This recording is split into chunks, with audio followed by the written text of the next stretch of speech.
must be our goal and our guide. And all that we strive for as a human family, dignity and hope, progress and prosperity, depends on peace. But peace depends on us.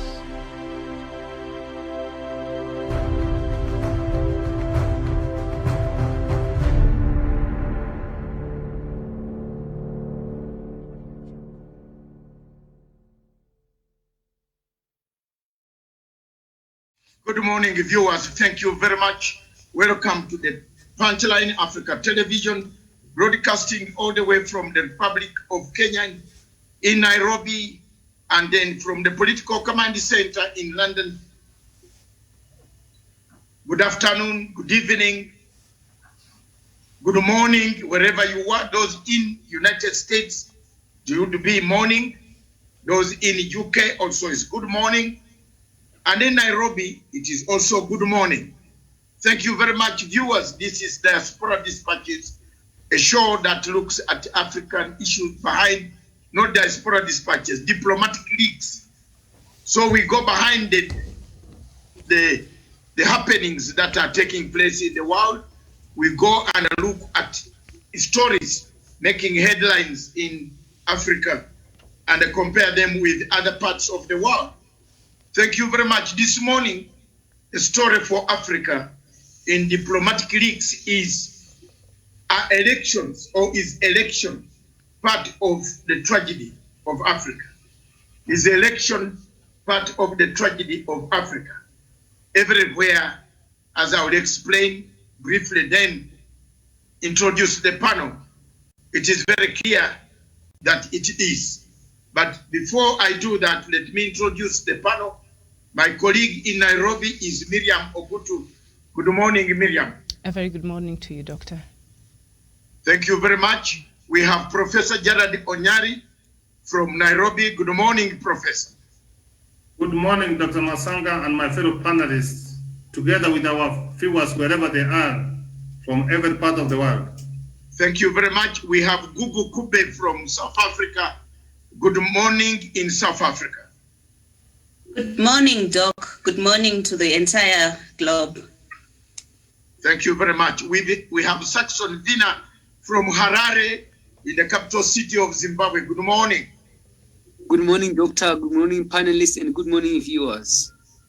Thank you very much. Other people will join in the program as we go. We expect Ambassador Maina he is going to be online joining us. Thank you very much, viewers. This is a topic that handles African issues. This is a topic, what ails Africa? What kills Africa? Why is Africa the same? Why are we called the black continent? Are we really black? Do we have any white, any light that comes out to remove the darkness? Why are we dark continent? Are we still the same? Are we mentally enslaved? What happens to us? What is democracy? What is elections? Do Africans understand elections? What type of elections should be conducted in Africa? Should elections be conducted in Africa anyway? Apart from South Africa, where Google is there any other country in Africa that conducts its elections freely and goes home without a quarrel?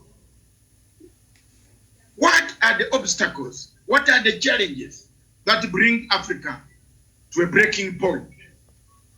Africa remains a melting point once you mention the word elections. Africa starts to boil once you put the date for elections. Africa starts to sharpen the knives. They start to sharpen the weapons, the stones. They start to sharpen the matches, box of matches to burn property. They started to organize themselves to do demonstrations. Even before you conduct an election, there is already a demonstration being conducted, being arranged. Are we the masters of ourselves? Are we not part of the problem of our own Africa? What has changed since 1963, the formation of AU? Is AU helping Africa to understand elections? Is AU helping Africa to understand democracy? What is democracy to Africa? Do we need it? Is it a Western planted type of tool that divides us. Everywhere in Africa, from Zimbabwe, from Maputo, from Malawi, from Tanzania, from Uganda, across the bridge in where Miriam is, there is always a quarrel before, during, and after elections. In Zimbabwe, we have Chamisa still quarreling, saying his election was stolen. In Malawi, we have Mutharika being locked up, stripped off, immunity. Across in Tanzania, we have all the MPs, most of them who stood on opposition party, have fled to exile. In Uganda, we have most of the leaders of opposition locked up in several houses, beaten, broken to pieces, taken to court-martial. Court-martial, younger men who did not even have a gun, they are being court-martialed as if they are troops. In South Sudan, we have a conflict. In Central African Republic, we have a government that did not get legitimacy from the election.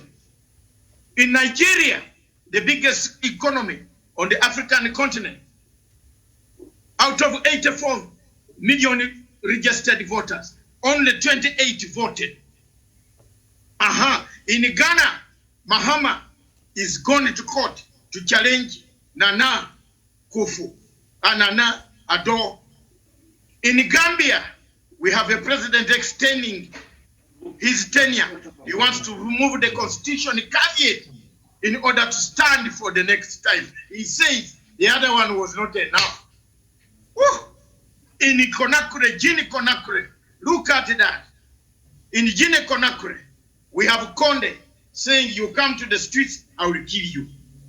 In Côte d'Ivoire elections, we have Lassana Ouattara. The man changed the constitution, the age, the term limit, removed it. When he was approaching 75, he was about to go to Atlantic Ocean. He says, no, I will not board. He changed the date. Across in Burkina Faso, across in Gabon, we have a leader who has stayed there. Even his house is not able to function fully. Not able to function because of he got a stroke. But he's still in power. Equatorial Guinea across the Atlantic Ocean produces oil. A leader has stuck. In Cameroon, elections, the results were declared even before the counting started. The leaders of opposition were sentenced at 5 a.m. Have you seen a court that works at 5 a.m.? Sentenced the leaders of opposition for life. That is in Cameroon, Yaoundé. Across in Chad, Jamena, we have Idris saying, I'm not leaving. Down in Kagame, Rwanda, the man is a gentleman, and the man is liked by everybody in Africa, saying he has changed Rwanda, but he gets 99.9% of the total vote. Across in Uganda, General Museveni, even he owns on national television. International television, I think, Google you saw, you must be very upset with me being a Ugandan. We don't yawn like that. We have very good manners. When we are yawning, we touch like this. Our fathers told us to do this. But the president embarrassed us. He yawned not only once, twice on an international television. He's telling you that I am finished. But he's still holding on to power. Across in Somalia, the same is happening. And the ladies and the gentlemen on the panel, these are the difficulties of Africa.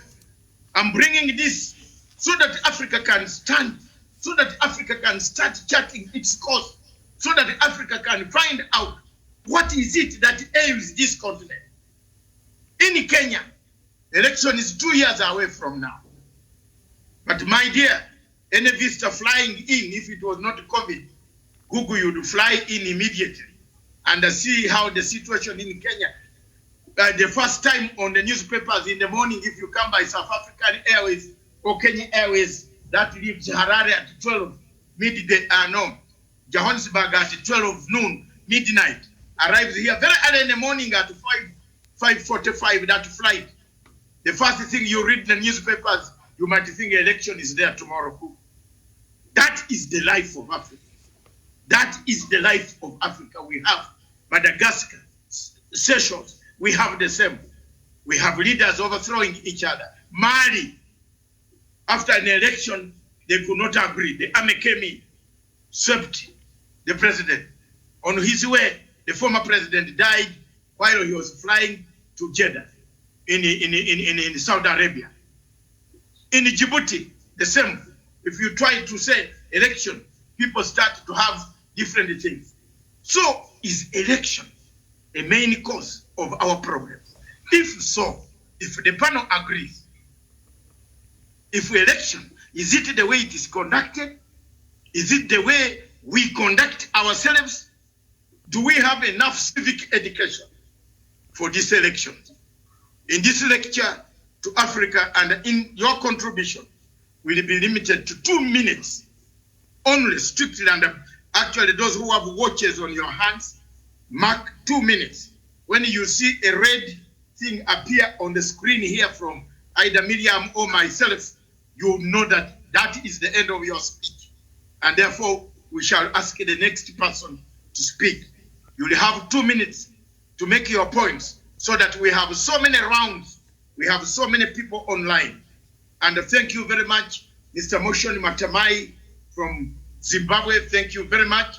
Thank you very much, Mr. Douglas Kirimi from Nairobi. Welcome to the show. Thank you very much, number 503670. I don't know the name yet. If you can show us the face and then cover yourself up. And thank you very much. You are welcome to the show. And if this is what Africa needs, does Africa need elections? I've asked this question to professors. If Chamisa is still complaining about elections, surely today, 3 years passed, Miriam, Chamisa is still saying his election was stolen. So we are going to 2 years, 4 years. How long in Somalia? The man got a 4-year term at night. He even got the senators to sign the document to pass, give him 4 years to arrange an election. Is election the main obstacle for Africa's development? Is election the main obstacle that brings conflicts? Does it trigger conflicts? If your answer is yes, tell the panel. If your answer is no, tell the panel. Let those watching us, and thank you very much, Punchline Africa Television, for hosting, together with Radio Africa and Radio Punchline Africa, all these television stations for hosting, and Africa Arise. They have agreed to pick our signals on this diplomatic list. So it will be going very far, worldwide, spread all over. So when you are speaking here, this will be picked up later on by Africa Arise. That is my endeavor. I've done that, and thank you very much for encouraging me to do more and make more links with other African stations that can carry our message. So when you are speaking on this platform, you are really speaking to millions and millions of people that your show will be duplicated elsewhere in these television stations. And thank you very much, our satellite stations, a station in SSBC in Berlin, for carrying us. Thank you. God bless you. I hand you over back to the studio in Nairobi to Miriam. And Miriam, remember, is only 2 minutes. And don't hesitate to cut someone when you see him going too far or her going too far, because we want them to discuss more and more topics and more contribution so that the show is lively. Thank you. All right, thank you, Dr. David Matanga, for that introduction. And I'll start with Guguleitu. Nkube from South Africa. Is elections in Africa a threat to peace? Thank you so much, Miriam. I'm going to try and utilize my 2 minutes, African time. Okay, I think the first question that we need to ask ourselves is, why do we have elections? That's the first question that we need to ask ourselves. Number one, we know that elections are a voice to the social groups, number one. Number two, they are a central element to democracy. Number three, elections are a democratic way of doing things in any democratic state. So now, how then do they become a threat to peace? One, it is because of the external interference. The moment there is an external interference in any country, the elections are bound to contradict peace, to bring something that is not peace. Again, the power-hungry contestants that do not want to accept the choices of people, they cause chaos in any state. I will make mention Zimbabwe. We saw the previous elections in 2018 there in Zimbabwe, where Nelson Chamisa disputed the elections. So after disputing those elections, you go to the Constitutional Court. You get to the Constitutional Court, you present your evidence, and the judge asks you, where is this and that? You don't have that evidence. So those are the kind of the contestants that we have in Africa that tainting or making the elections not to be so much of a democratic tool in any state. We also saw, again, the quality of the contestants breeds violence in during the time of the elections or after the elections. I say so because I will use Zimbabwe again as an example. You look at the opposition in Zimbabwe. These are the people that are celebrating the dates of people due to COVID-19. Come election time, they want people to vote for them. Obviously, no sane person can actually vote for any candidate that is celebrating the dates of people. People don't vote for them. What do they do after that? During the counting of the elections, they declare themselves victorious. When it doesn't come their way, they start the violence. So I have to say, in wrapping up, elections actually are a democratic element in any democratic states. Mm-hmm. It is the contestants that now breed violence, not the elections themselves. Right. Any candidate that does not want elections is actually a threat to democracy. Thank you so much. Thank you so much. Very well said there. Madam Nkube coming to us all the way from South Africa. I will allow Professor Jared Onyari to make his opening remarks because he has another engagement that he's supposed to attend to very quickly. So go ahead, Professor. Is election a threat to peace in Africa? Okay, Miriam, that's good. This is a great topic we are discussing for the people of Africa and the world at large. Let me just have this to say, Miriam. Is election a threat to peace in Africa? Miriam, that is the end result, what we see. That is a trigger. And after having said that, Miriam, election, Miriam, is a process. It is not one day event. We start from civic education, Miriam. We start from registration, recruitment of cracks to carry out the election officials, Miriam. We do civic education, Miriam, printing of the papers, Miriam, and all those kind of things. Miriam, what I see why it becomes a threat and a cause that it is simply because you have heard what Dr. Masanga said, that the people do not go to the office to serve the people. They go there to serve themselves and enrich themselves, Miriam. You see all the way, Miriam, there is no country in Africa, Miriam, and as even we are preparing for that election, Miriam, we see corruption. Miriam, we see tribalism and nepotism, and even clanism, Miriam. This is our people. We want our people, simply because you know what you'll get from that office, Miriam. Miriam, of course, we cannot miss to see poor governance, Miriam. Lack of the respect of human rights. and even and the democracy itself. The point I'm trying to say, Miriam, people know what they are going to get from that office when they become leaders, Miriam. They go there to root, not to serve the people.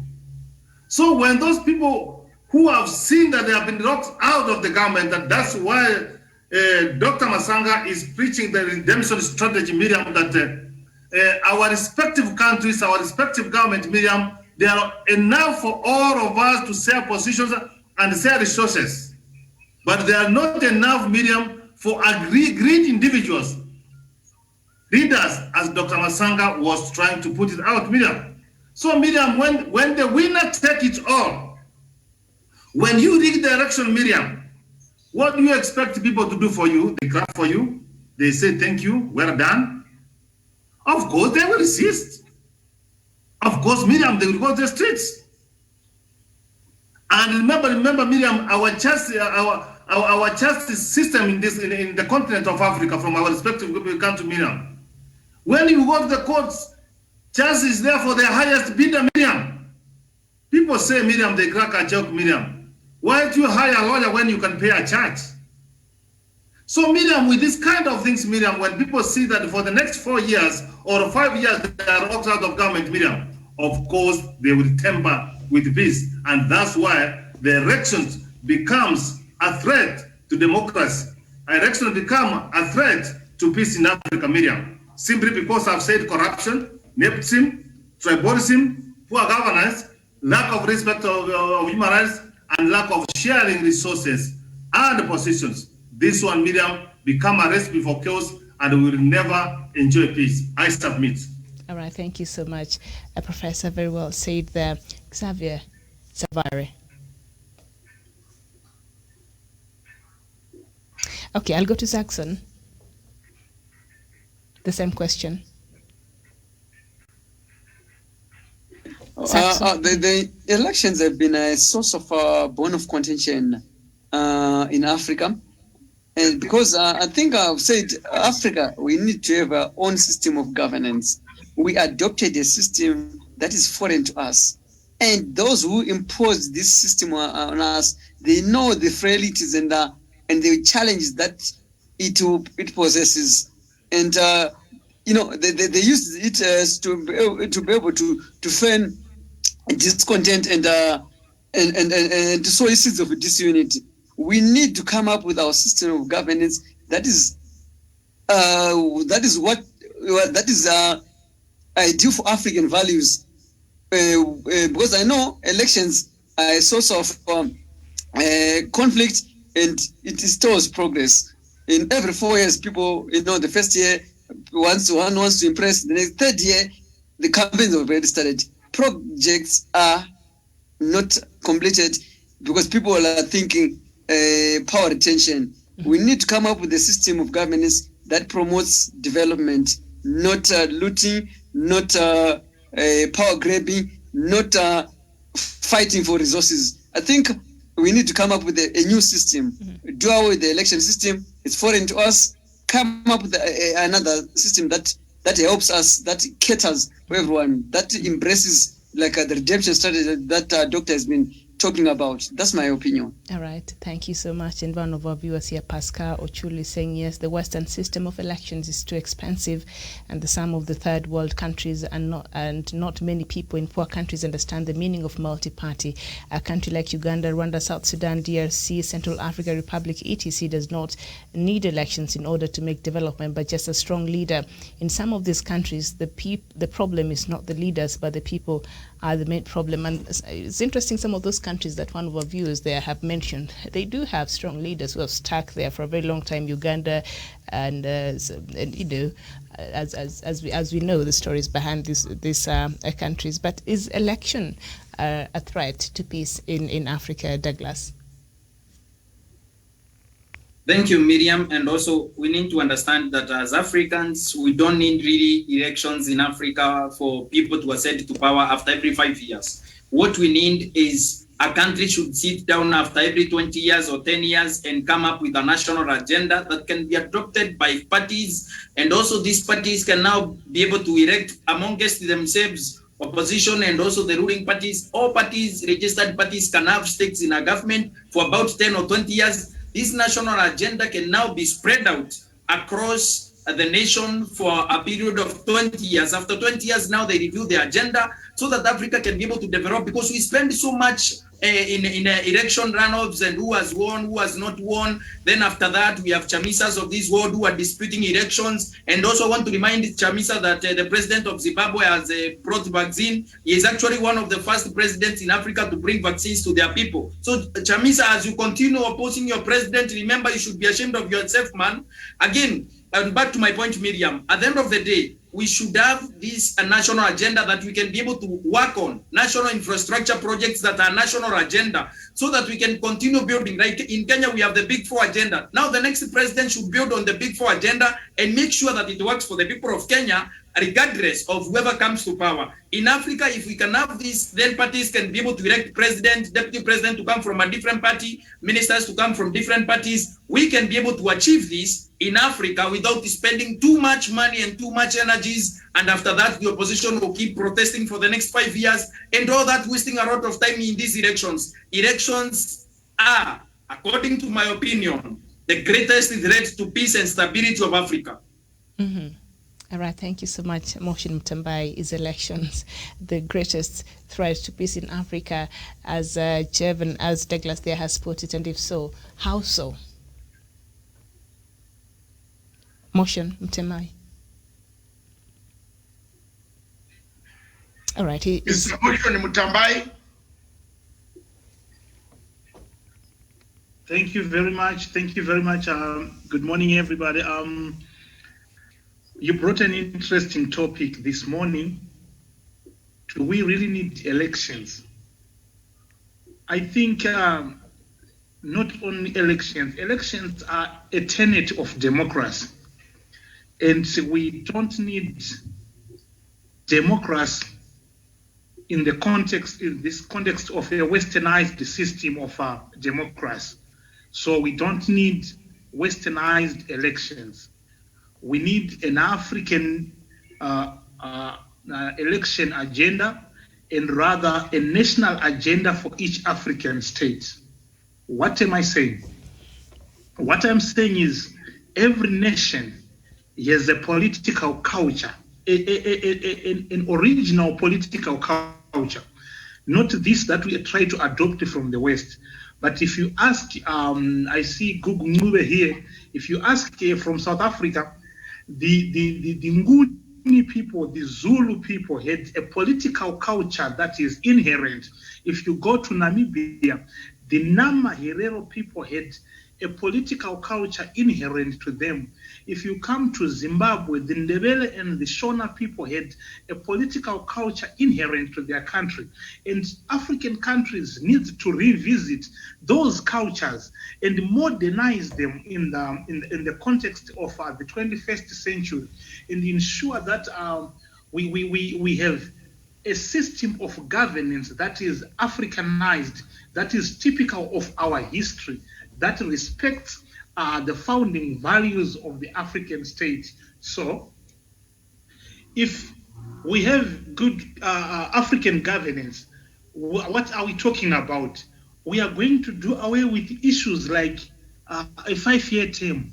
The 5-year term thing is a westernized approach, which has caused more harm than good to Africa. Let me give you a quick rundown of how that causes harm.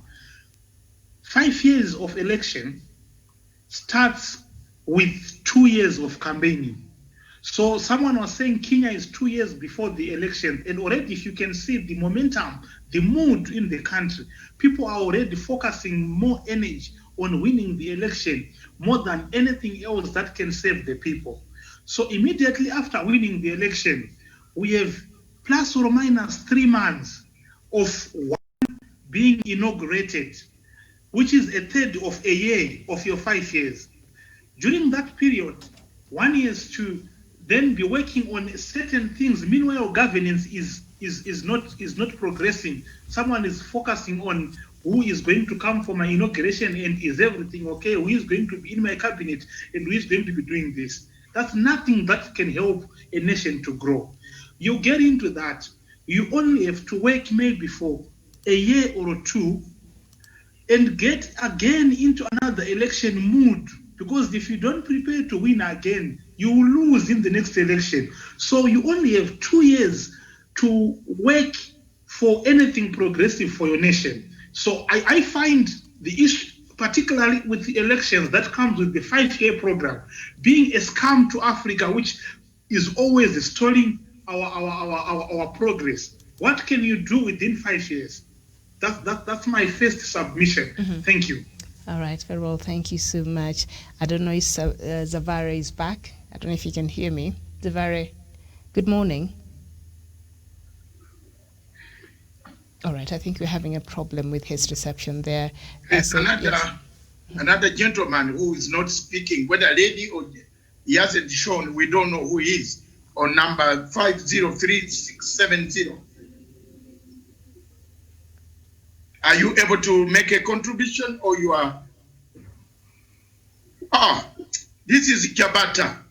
You know, why are you hiding from this topic? Miriam is asking, put your name on so that we know. We are only reading 503760. It doesn't show your name. Thank you very much, Miriam. There he is. Mr. Chabata, good morning to you. And is election in Africa a threat to peace? Thank you so much, my dear.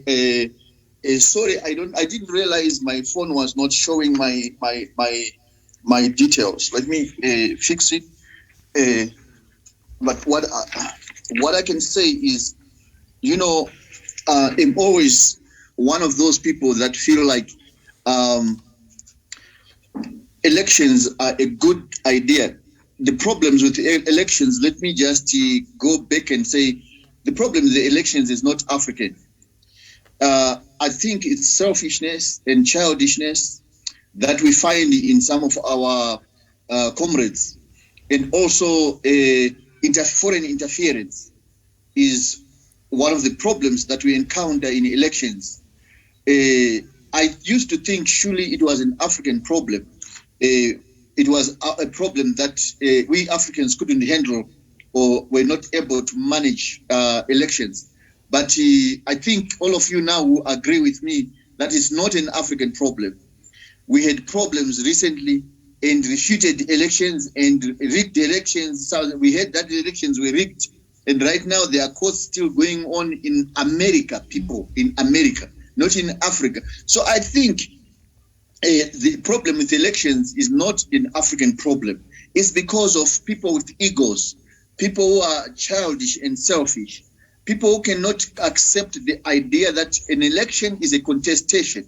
When you contest, you argue, put your arguments, but once you lose, you must be able to accept that you have lost and support the winner for the progress of your nation. So the people, it's like Miriam, that people who are going into elections, they are not really going in for the people of their nations. Mm-hmm. They are going in there for their cabals and for their friends, and because they arrange what they would want to loot when they get in and all that.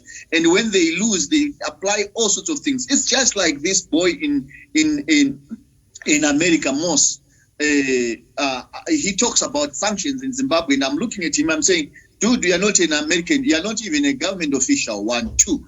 You do it for your friends, the BTs of the day, those who hang around with you, possibly those who promised you mining rights and all this. And I look at that and I say to myself, this is real evil, because you continue to punish a whole nation. People who are innocent asking for sanctions and all this. But the problem is selfishness, mm-hmm. childishness, and these cartels. Mm-hmm. And we need to get rid of that. But elections are good, either for Africa or for any other country. Mm-hmm. What alternative do we have for apart from election? Can you tell me? Thank you, Miriam. Very good question. And I think I'll just pose that question to Dr. Matsanga. Thank you very much. I know Mr. Chabata is one of those either optimists or pessimists. I don't know which place he lands, but he should land in one area 30 years ago, 40 years ago, China was the poorest country on planet Earth, with one rice scheme in my country called Uganda. And that rice scheme was created by His Excellency, my president, the one who taught me English language, called Dr. Milton Obote, the one who taught me how to tie myself, to wear a tie. His Excellency, the President, did teach me how to do this. We allowed the Chinese to arrive in our country. The Chinese arrived in our country in Kibimba rice scheme. China was the poorest country 40 years ago. We used to share the rice that was coming in Kibimba rice scheme on the way from Kampala towards Busia. There is a big rice scheme. Kirimi and others and Professor Onyari, when you travel towards Kampala, ask for Kibimba rice scheme. The driver will stop and you buy very nice rice. Let me come up and tell you frankly, the situation in China has changed. 40 years down the road, China has changed. China has modified. China sells us the drugs. China has also given us COVID-19 because they couldn't control it. They also gave a bit of it, which is killing us worldwide. So, looking at that, that is another sense of humor. It is a very serious thing that we must look at. That China, the poorest country on the planet Earth, it was rearing pigs in Kibimba rice scheme, exporting the pigs back home, bricks, exporting them back home. Today, China lends the money to America at night. But they disagree during the daytime. But at night, the American treasury goes to China to say, give us this money without people knowing. We shall return it to keep our economy. So, does China have elections? Does China? Show me one MP in Harare. Show me one MP in Johannesburg from China. Show me one MP in Nairobi. If there is one MP in Nairobi, Professor Jared Wanyari, tell me whom you have seen who is called a Chinese MP. Most of the Chinese are not MPs. They are cadre officers, trained military men, who come, who go to parliament with discipline, and they make it work. China does not have members of parliament. China does not spend money. China has democracy. It's wrong democracy. Yes. The junta rules. Yes, I am. You can come in. I'm ready. But China has democracy. If you steal government money in China, there is a bullet, a copper bullet waiting for you. Is that not democracy? That is democracy. You have stolen money. You have been given money, a project to run, and you have stolen money and gone to build a house, and you impress your wife. I have a big house. Now, my madam, we are moving away from a small shanty town. We are going to a bigger place. You have stolen the money. And that money is supposed to build hospitals. China kills you. That's the way they live. That's the way why most of the Eastern Asian countries, the tiger countries, you know why we call them tiger countries? They bite like tigers. They kill you. You go to Malaysia with drugs, you will not come back. Mr. Chabata, you have just been in Kuala Lumpur. The last I saw you are in Jakarta. Do go there and do laugh and try to do hanky-panky business. They will look you up for life. In fact, they can put you on for firing squad. They don't joke with the economy. That's why Africa, we have to begin, Africa has to begin to do something about these mafikzolos called Jamisa. They have no program for the Wananchi. They encourage AIDS to kill us.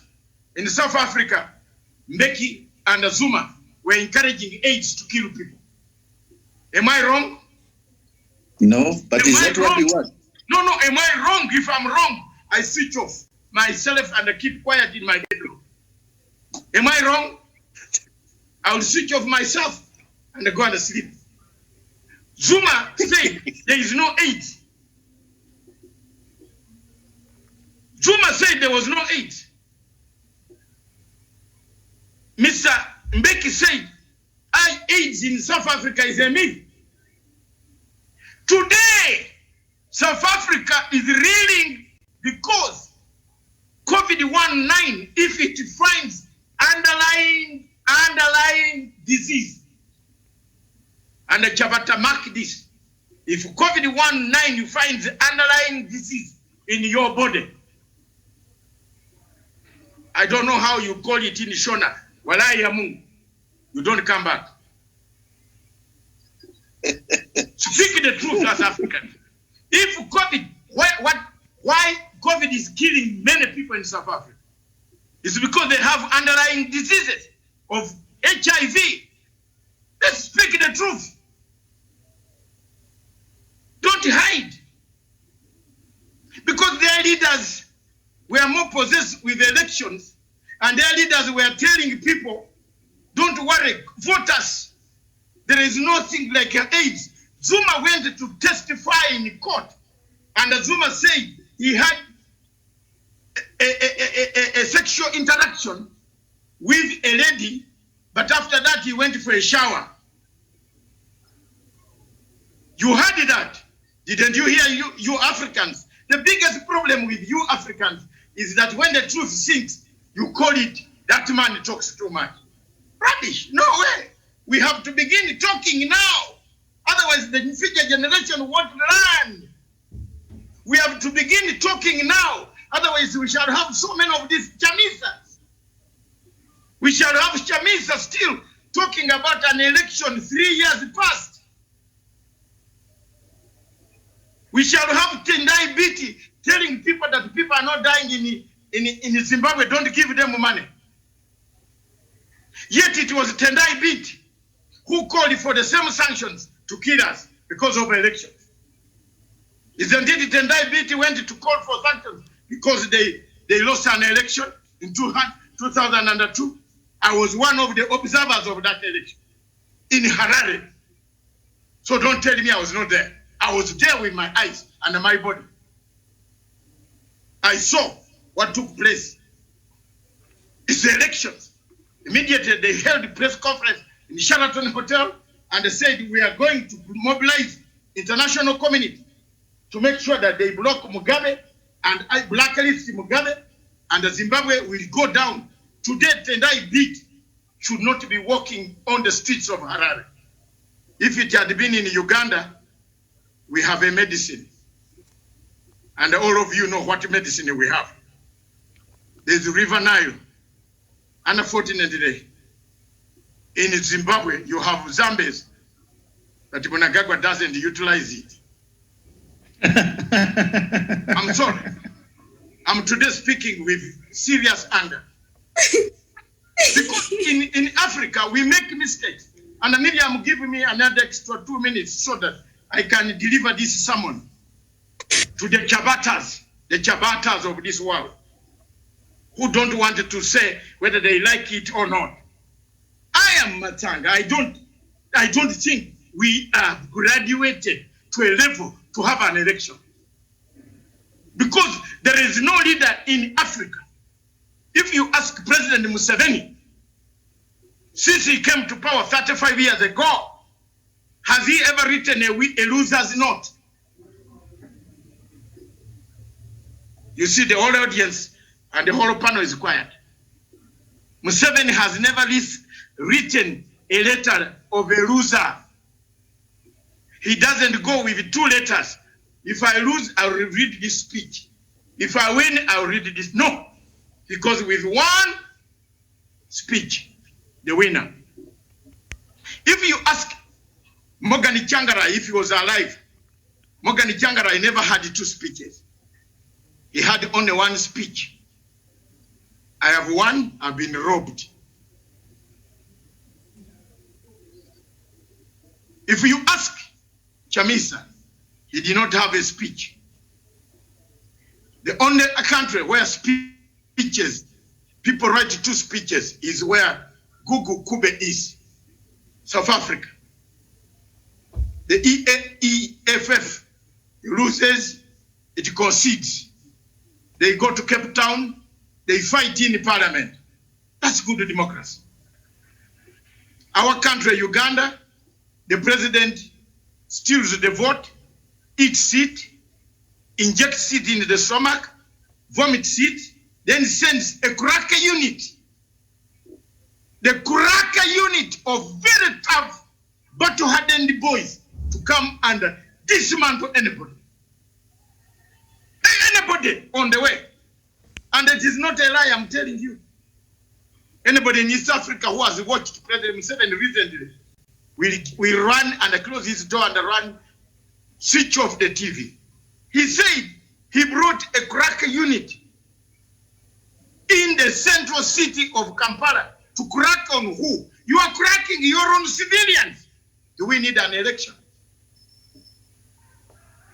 You are cracking on who? Are these aliens who have flown from planet Venus, whom you are beating? He did not bring the normal army. He brought a crack, tough, battle-hardened unit from Mogadishu. And I want my people in the world to listen to me. I repeat the words. He brought a crack, battle-hardened unit from Mogadishu. That can, once they catch you, even there is no DNA. Have you heard that today? No DNA. They are like crocodiles. Have you ever seen a crocodile, a person eaten by a crocodile, there is DNA? Show me the DNA of a crocodile. Once a crocodile eats you in Zambia, have you ever found the bones? Do you know what a crocodile does to a human being? Do you know why? It is never hungry. Because it breaks the bones. It eats the bones. So if you are looking for a human being who has been thrown in the river Nile and eaten by a crocodile, you will not find DNA.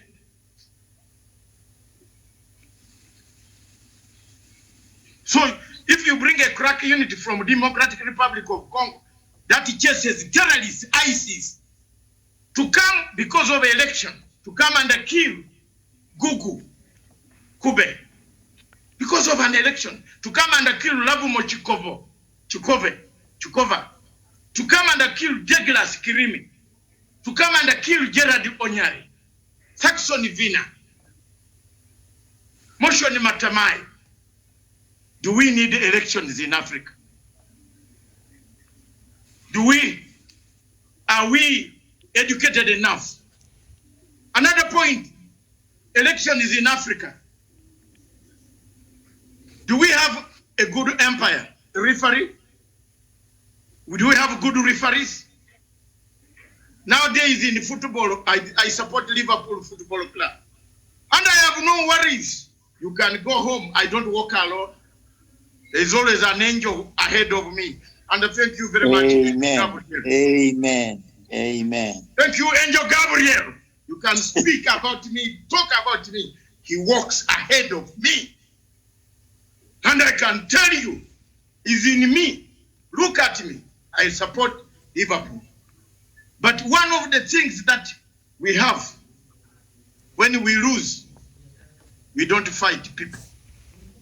In Africa, when they lose, when they play football, go to Rufaro Stadium in Harare. When the Dynamos are playing football with another team, you must have police mounted on horses to control Zimbabwean against Zimbabwean. They are not beating foreigners. That is you need an election in Africa. Look at Kenya. I'm about to finish, Miriam. Look at Kenya. 2 years away from an election. A deputy president has run away to damage the president's legacy. to the extent that he doesn't want to know whether Uhuru is called Uhuru. He doesn't want to know. And yet, they took the exam together, passed the exam together. The deputy president has turned around and said, because of an election in Africa, he has added the date of election, smelling an election, longer range.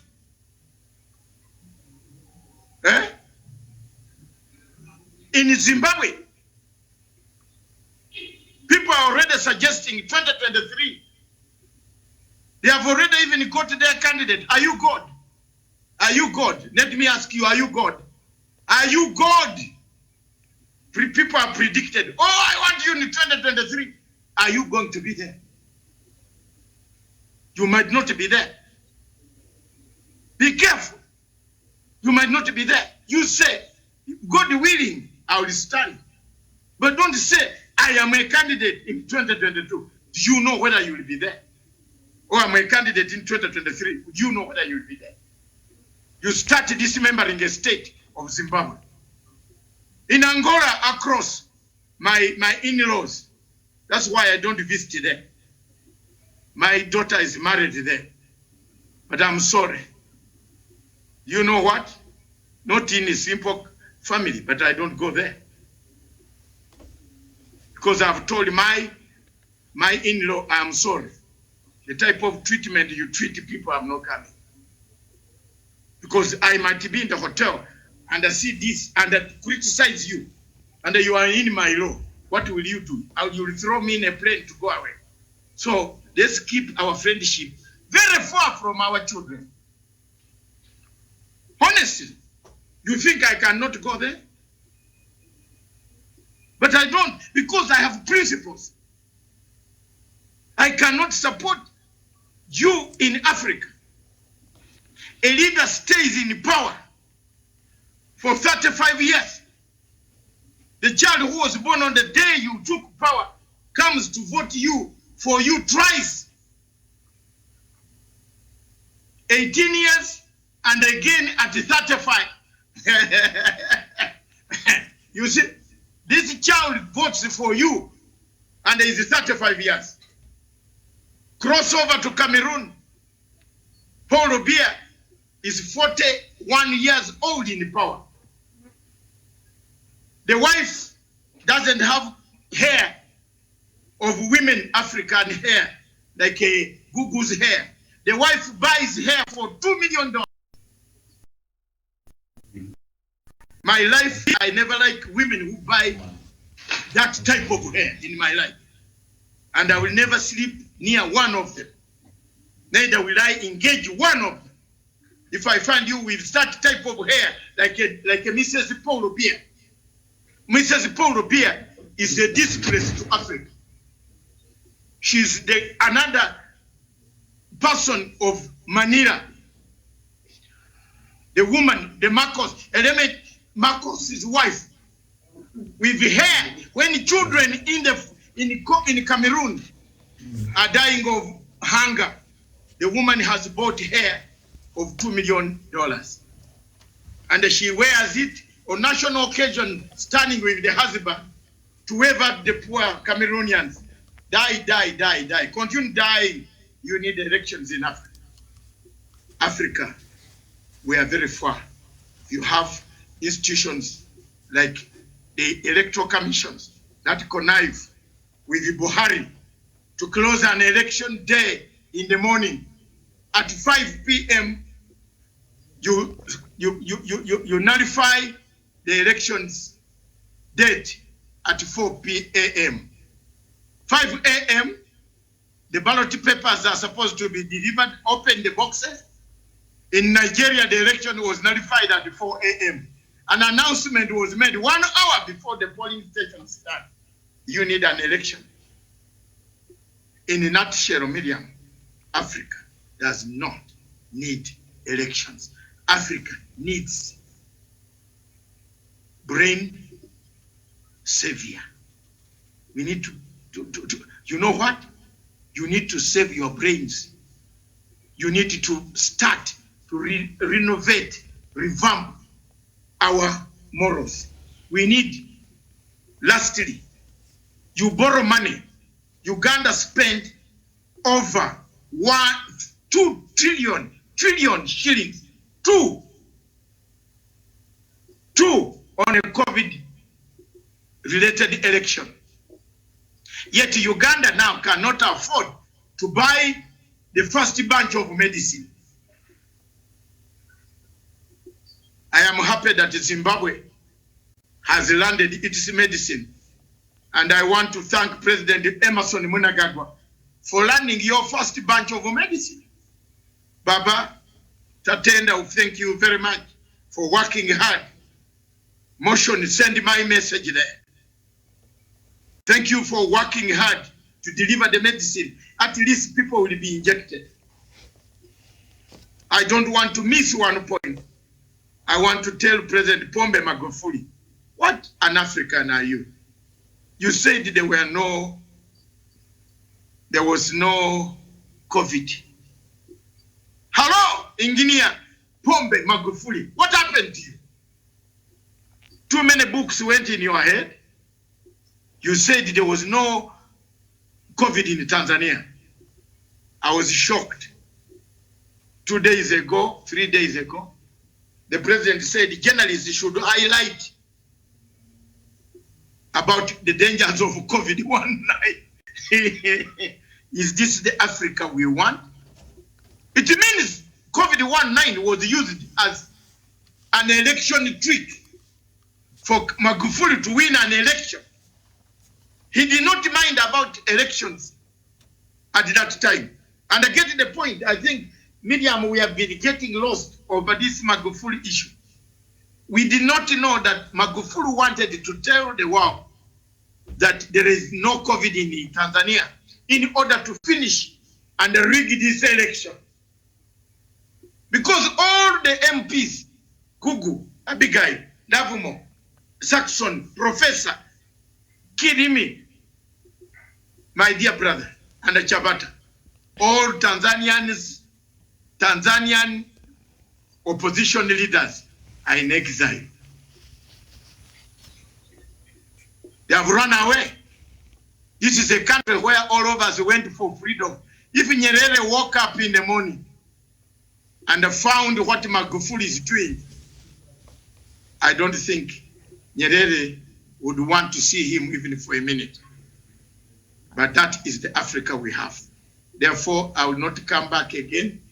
I've exhausted 6 minutes or more. Africa does not need elections. Africa, we need development. Stop that money for elections. Put that money to hospitals. And then sit down. We had a system of elders choosing their own people. Elders choosing their own people. Why don't we choose our own people? Why don't we sit and say, this is not a wizard, this is not a rapist, and say, today it is Zavare who will take. Next time it is Kirimi, and next time let's give a woman Gugu. China has done that. Yes, China has done that. China today lends us money. We guzzle it. Have you seen how African leaders buy jets out of China money? They are flying with it. And for you, you are going to pay until God comes back to call you, let's go. You have wasted a lot of time on earth. That is the Africa we have, Miriam. Thank you for allowing me that time. So I came in to silence Mr. Chabata. We don't need them. If we have this type of people, like a Chamisa, then we don't need an election. We just need another way as Africans. How Lubengula and the other chiefs, Shaka the Zulu, were controlling their people before other people came in. How were people organized? How Kabaka Mutesa. For example, I am a Ugandan. I am very proud of having been born in Uganda. There is nothing you can do about me because Uganda was a protectorate. We were not colonized like Zimbabwe or Kenya. We are a protectorate. Because because they found us organized. We had already started our own schools. Do you know why Uganda was called a protectorate? Most of you don't know. You better know today. We are not colonized like you in Zimbabwe. That's why Zimbabweans speak a lot of good English. Our English is accent from home. Haven't you heard my English? It is from Uganda. You can easily tell in the crowd on the train that that guy is a Ugandan. We are not colonized. We are honest. We speak our own English.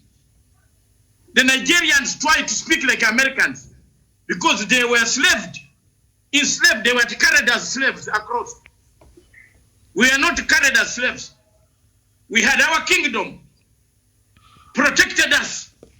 That's why we speak the English the way we speak. Unfortunately, my president yawns on TV, which Kirimi can explain to you. Age has caught up, and the things are not very good.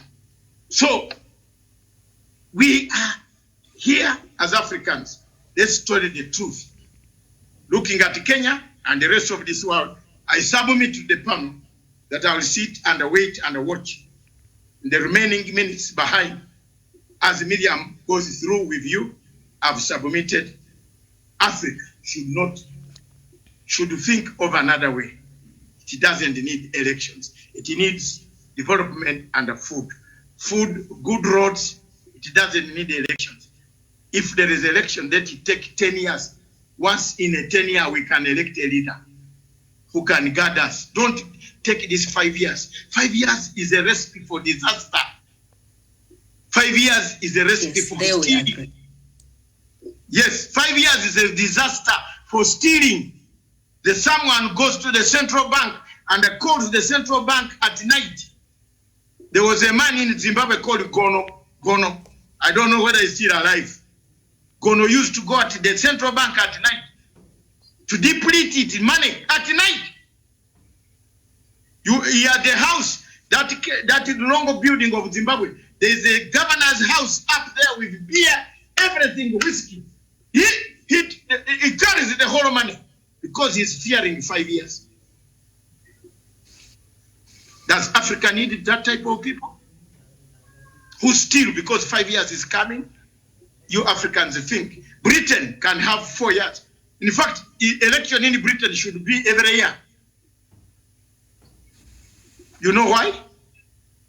Yes, every year. Because Matanga, in Britain, I can sit at home with my age now.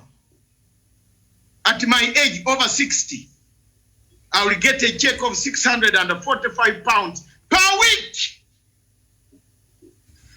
Because I used to wash toilets, train toilets, going to Edinburgh, Glasgow, while reading in 1987, 89, 1890 with Zenawi, Tedros, Efaki. We used to work for the same company. Then we could go reading our books in a train. Now my pension has arrived. I can sit home and get it. But I don't want. I have to fight for Africa. I have to make sure that Africa is better. I have to speak for Africa. I submit. Thank you, Miriam. All right, very well. Thank you so much. Abigail Mupambi, you joined a while ago. Good morning. Oh, it's afternoon here in Nairobi, but I know it's good morning there in Zimbabwe. Abigail, can you hear me? Abigail Mupambi. All right. I'll go to Alcatraz. I'll go to Alcatraz, also has not spoken this morning. Can you hear me? Yes, go on, Miriam. All right, then I'll go to Lovemore. Mupambi has resurrected. Mupambi, good morning. It's morning there. It's afternoon here in Nairobi. How are you today? Hi, my dear Miriam. How are you? I'm very fine, thank you. So the topic we have today is election in Africa a threat to peace, or is it bad leadership? Is it poor governance? Is it corruption? What is it? Is election the big threat of peace in Africa?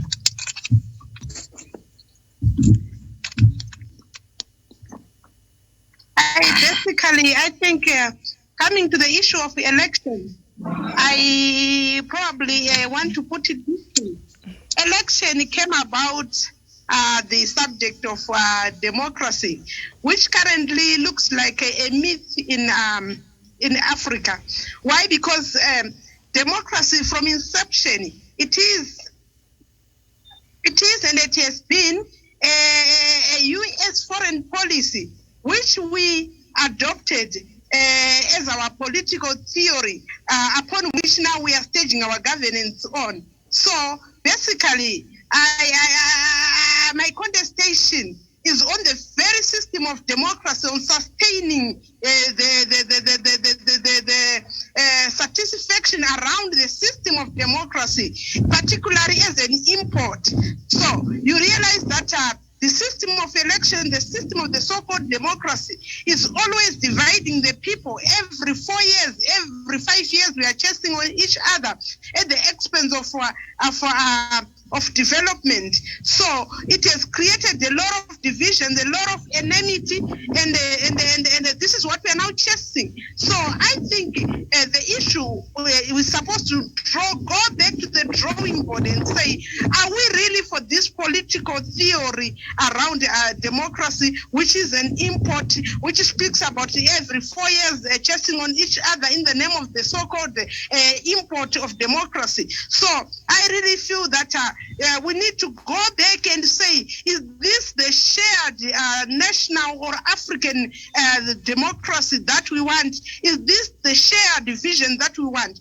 Going back to the issue of democracy, particularly in the Western communities, you realize that before they talk of this democracy, they have got stronger institutions that can actually complement to some extent the system of democracy. But now we are having a system on democracy where we don't have apparatus and complementary institutions to govern this or to monitor this so-called democracy. So it's a system that is keeping us confused. It's a system that keeps us on the run. So this issue of elections is just a myth. Democracy is a myth. So I think we need to rethink. We need to begin to say what can work for us.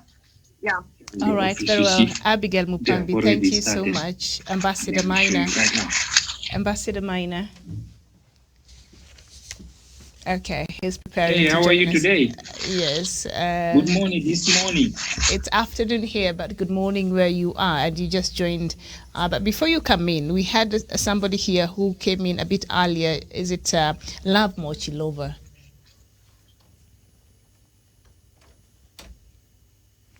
Can you hear us? Okay, then I'll go to Ambassador. Yes, yes, I can hear you clearly. All right, very well. Yeah, a lot of this is... Love Mochikova, please. Miriam, I will help you to call. I have a bigger voice. Yes, I can hear you. Mm-hmm. Yes, go ahead.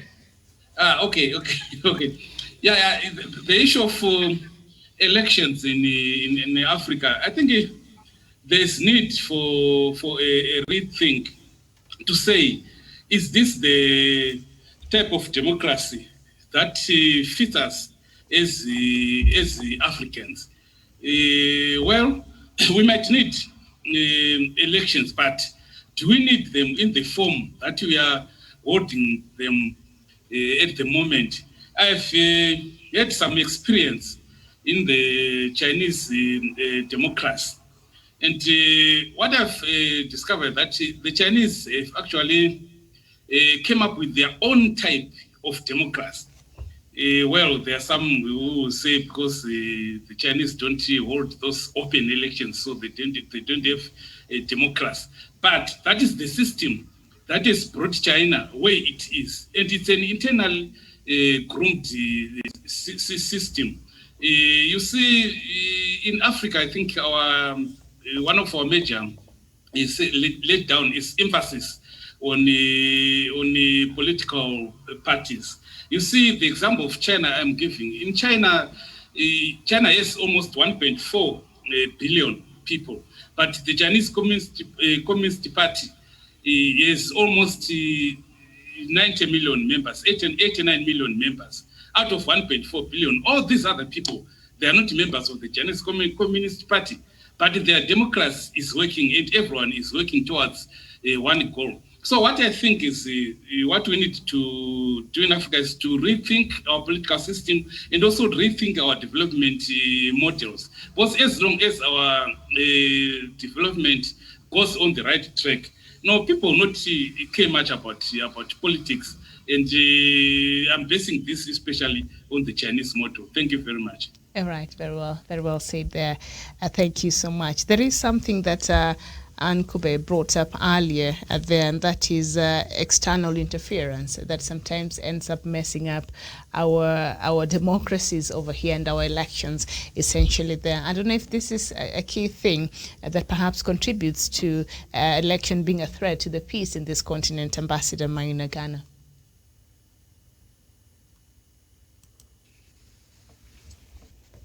Thank you so much, the panel. I don't know if I am late. It's okay. You're just on time. Go ahead. Yeah.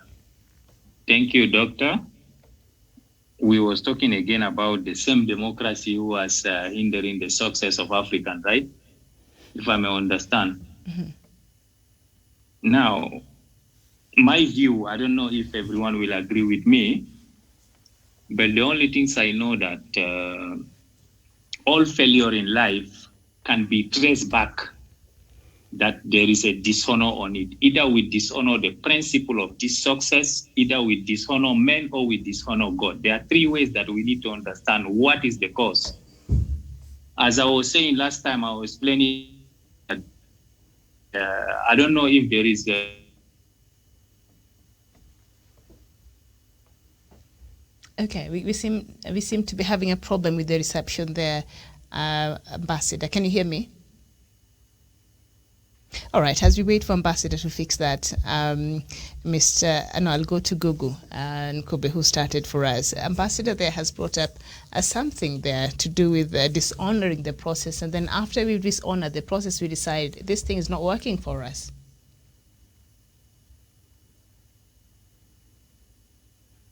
Gugu. All right, Mr. Chebata, Mr. Philip Chebata, go ahead.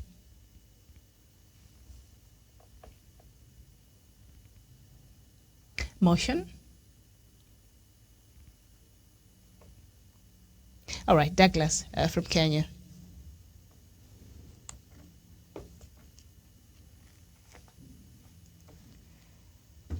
All right, so we seem to be having a problem there with our system this afternoon, but once I'm able to get my panelists back, we shall continue with this conversation. And we know that election, in Africa, a lot of time is marred with a lot of violence, and has brought with it a lot of things that have not been very healthy for the growth and development of this continent. All right, go ahead. We had a problem with the system, but yes, I can hear you now. Go ahead. Okay, that's my to the topic. That for me is we always of these things to Comrade Lovemore just said, where you and ourselves taking for us.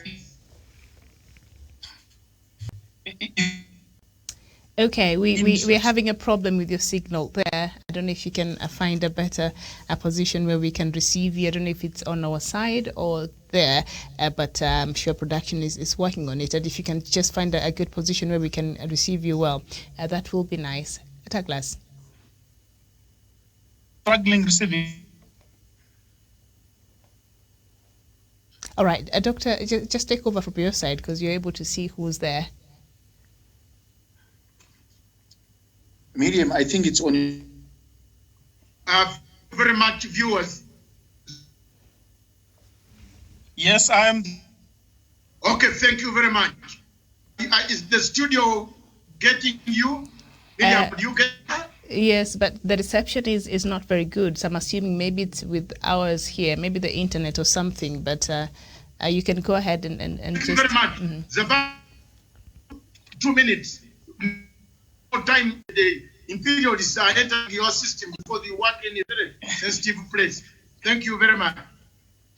Yes, I know. So I was basically matters. We always have to get the roots, the foundation of this thing. Did election issue for we look at 1990s and has decided we're tired of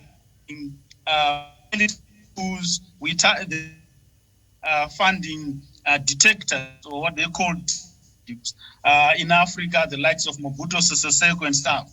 And then they decided it's now time to democratize Africa. And how are we going to do it? We need to be holding elections. So as Africans, we have to accept that the idea of holding elections is not really our baby. It is a Western baby, which has been foisted on us as are many things in the continent. As a result, we have all these challenges and all these problems. It is the same Westerners who decide whether our elections are peaceful or not. So, for example, you look at in Kenya in 2007, we had about 1,000 people dying because of elections. Come to 2013, going for elections, the same Westerners made sure that what we call peacocracy is pronounced hugely. So we were told about how peaceful the elections were in Kenya, how peaceful the elections have been in Uganda and Ghana and so forth.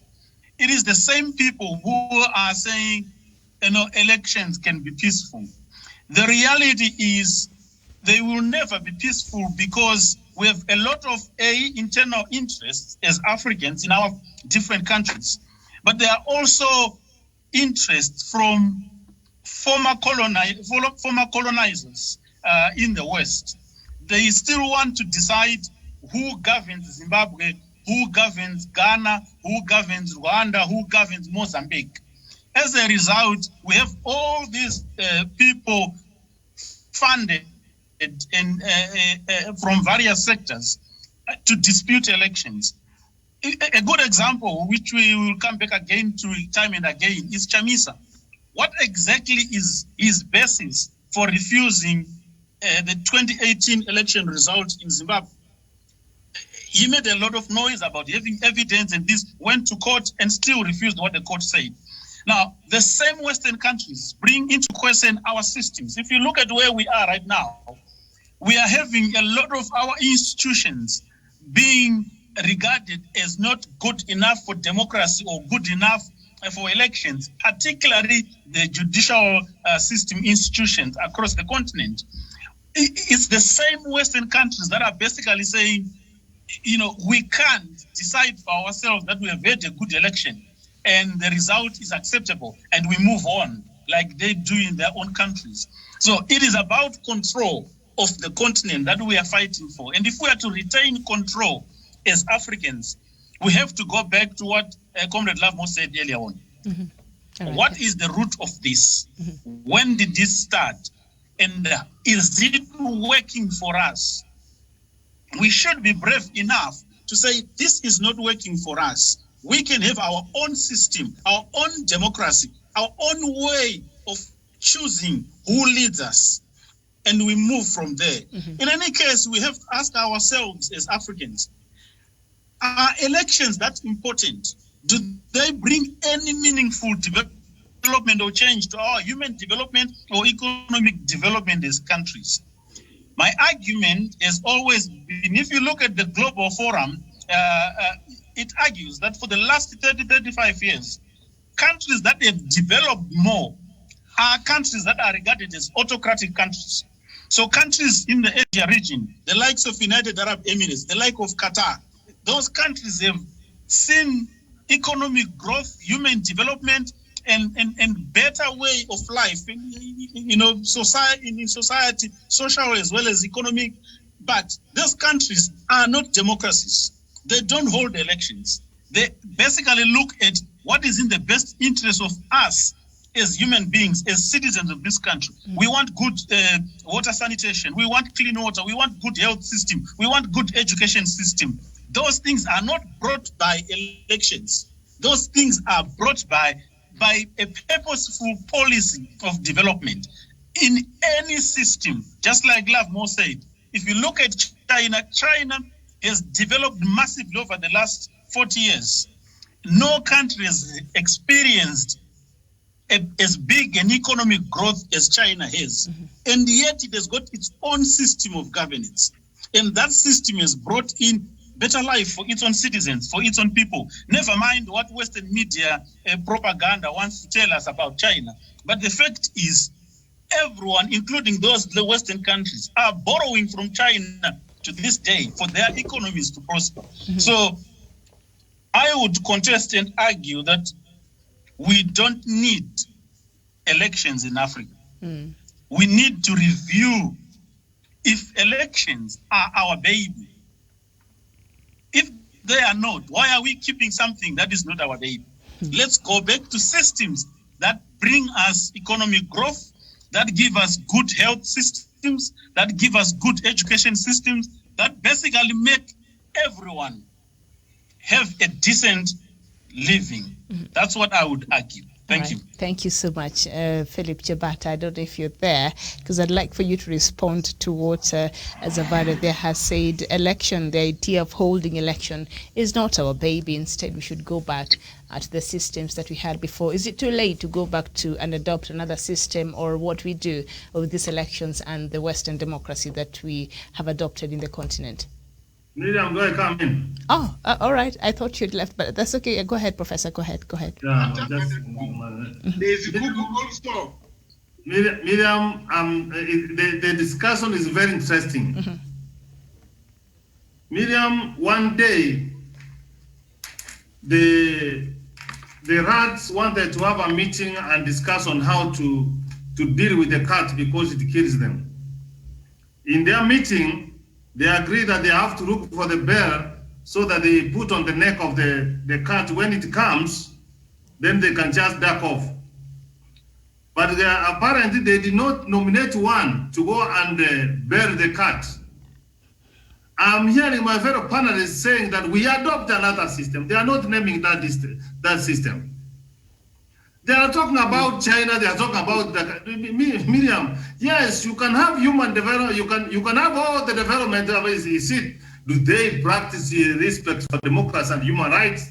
Are the rights of the people respected? So unless you have an alternative, Miriam, I don't think on my side you still retain election simply because it is not that democracy is the worst. It is because these African leaders or other leaders, Miriam, look at the American democracy. It has been working until the other day, Miriam. You saw what Trump wanted to do, President Trump wanted to do. So African leaders, I did say that an election is a process. It is not a one-day event.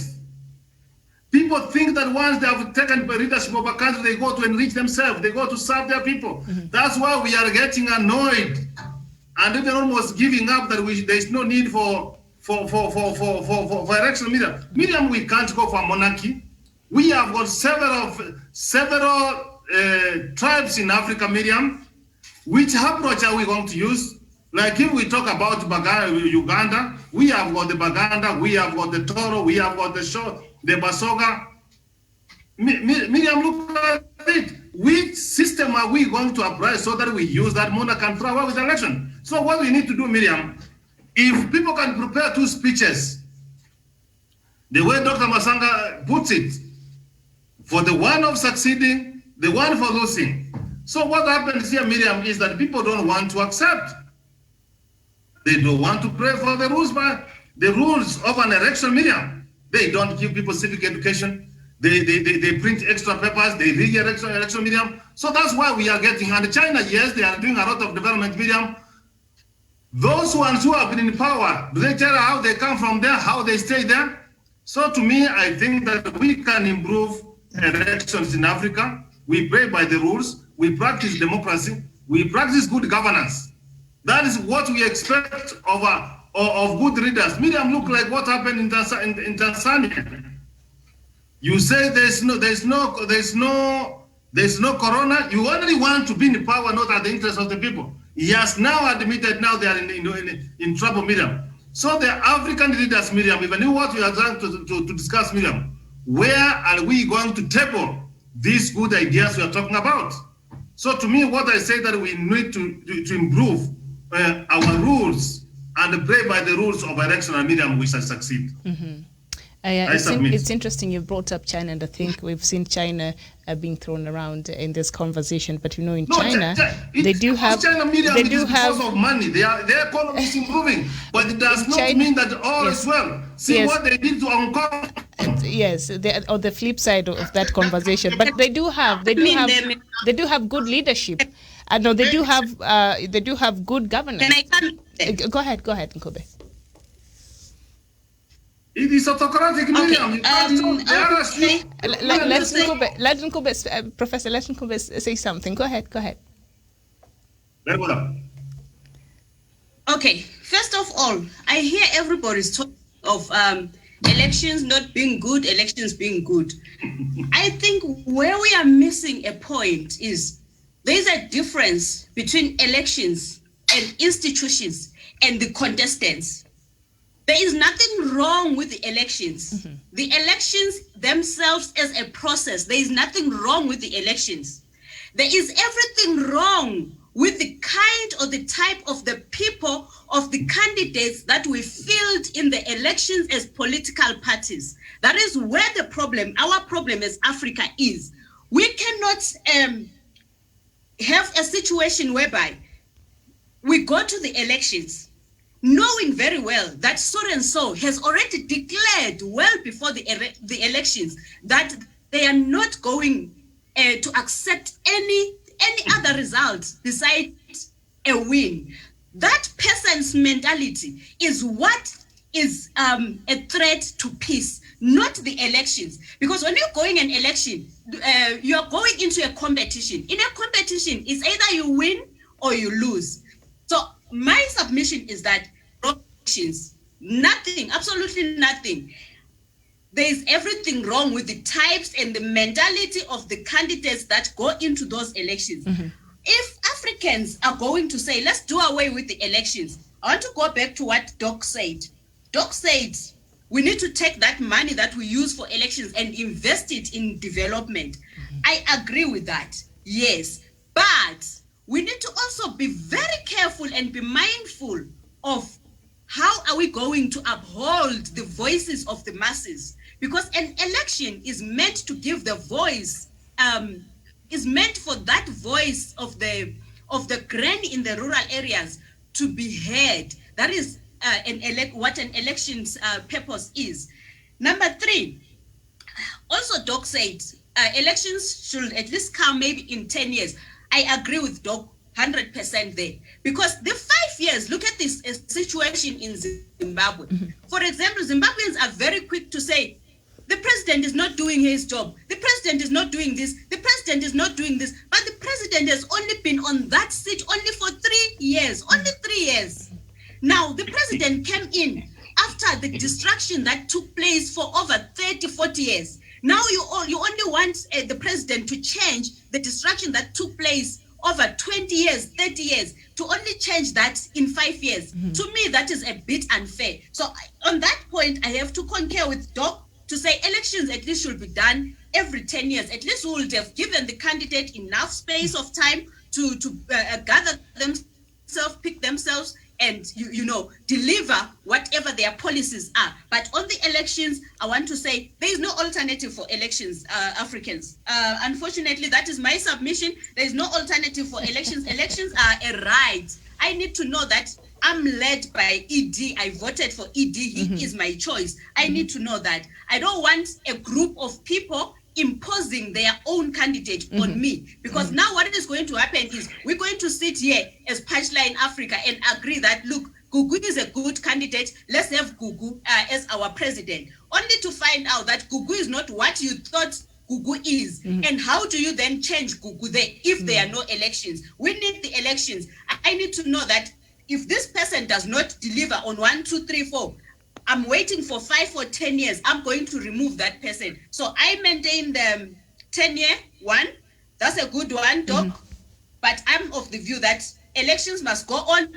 The only thing that we need to do is to work around on how we conduct and have our own elections as Africa, shying away from the Western ideology. But elections have to go on. That's my submission. I thank you. Very well said. And your opinion is not unfortunate. I think it's very important. And thank you so much for your sentiments there. Abigail Mupambi, I don't know if you're still there. Ambassador is back. Maina has come back. All right, yes, and he was disrupted the other time. Ambassador, go ahead, and even as we... Thank you, Mariam. Thank you, Dr. Matsanga. I remember I was the first person telling us that let us not agree election in Africa. Either Ms. Gugu, she agree with us or not. Election is one of the stupid machines that drain a lot of resources and deviate people from whatever they want to do. Election is a nightclub, my dear, in Africa. Do you know that if you went to the nightclub, you are a loser? You spend your money, you become drunk, and you come back tired, and you are not useful. Election is Africa is a nightclub. Either we like it or not. And number two, the mistake we are making as African always, we think that this democracy is the way. It's not the way, Gugu. Let me tell you, you see the dictatorship they bring in China, that's what makes China successful. Because you need to be a very strong leader, build institution, make sure everything in place before leaving people free talk about democracy. If this China, they have not done the way they did, my dear, China will never be where they are. We are not here to criticize any person. For me as ambassador, I want to learn even from my enemy. What is the good thing China has that we can copy to bring it in Africa? Let's forget about the election. Let's sit down at least to see that how can we build strong institution that no one can disrupt it, that nobody can come and manipulate us. This is our main focus. It's not about election. Election is just to go and drink, eat, and come back. That is what we are doing with Dr. Matsanga for 32 years in Kampala. It has never helped anybody. That's why our leaders, yes, sir. That's why our leaders are doing what they want, because they know that at the end of the day, he will come back with the new lies and come back to the election. Am I right or wrong, Dr. Matsanga? Your Excellency, you have told me I've never drunk in Kampala for 32 years. That's what we are doing there. So now, in Paris, we have drunk in Paris. Let me finish. Now, why not build an institution that we can hold our leaders accountable every 5 years, that let us go back to, to verify whatever things they have bring for their country. If they have not succeeded, we kick them out. That's why we have Senate, we have national assemblies.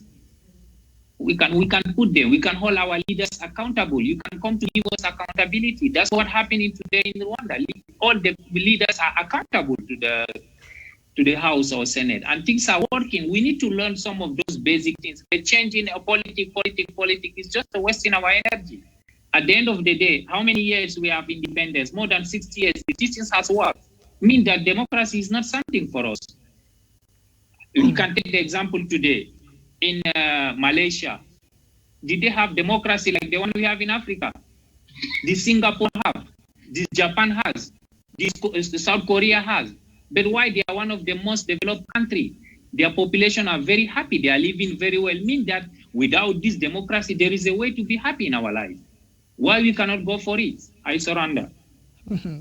All right. Yeah, Miriam, there is Mr. Alikat Twaza. Alikat Twaza. Mr. Alikat Twaza, let me shout for you. Alikat Twaza. Alikat Twaza. Are you there? Yes, I'm available. Okay, go ahead. Miriam has given you access. Go. Okay, let me start by clarifying that election is not a threat to peace in Africa, but it becomes a threat to peace in Africa in the sense that as Africans, we want to adopt Western democracy to be our own democracy. Let's have our own values and define our own democracy in that sense.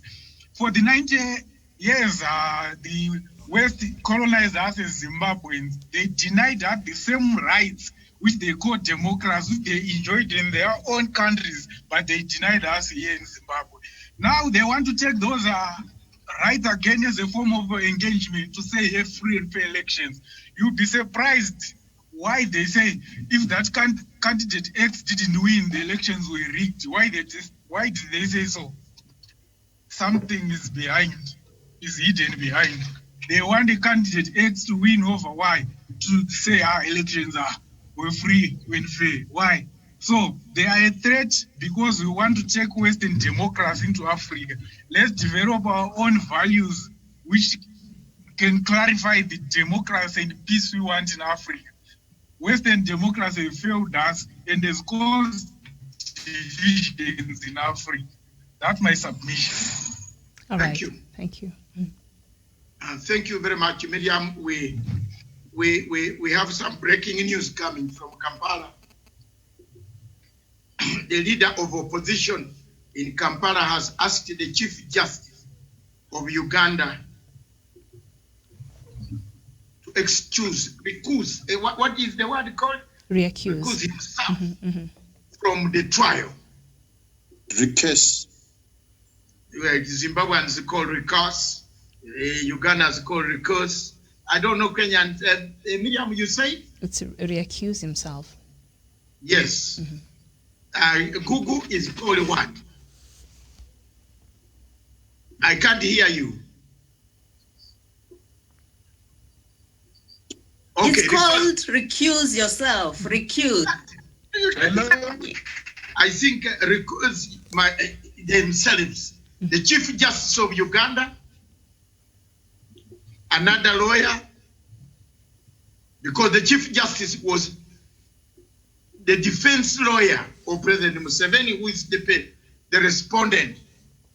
So, Mambo, things have started quacking noise there, and you know where it will end, in tears. So, as you talk about elections in Africa, that's one of the elections that is being contested in the Supreme Court.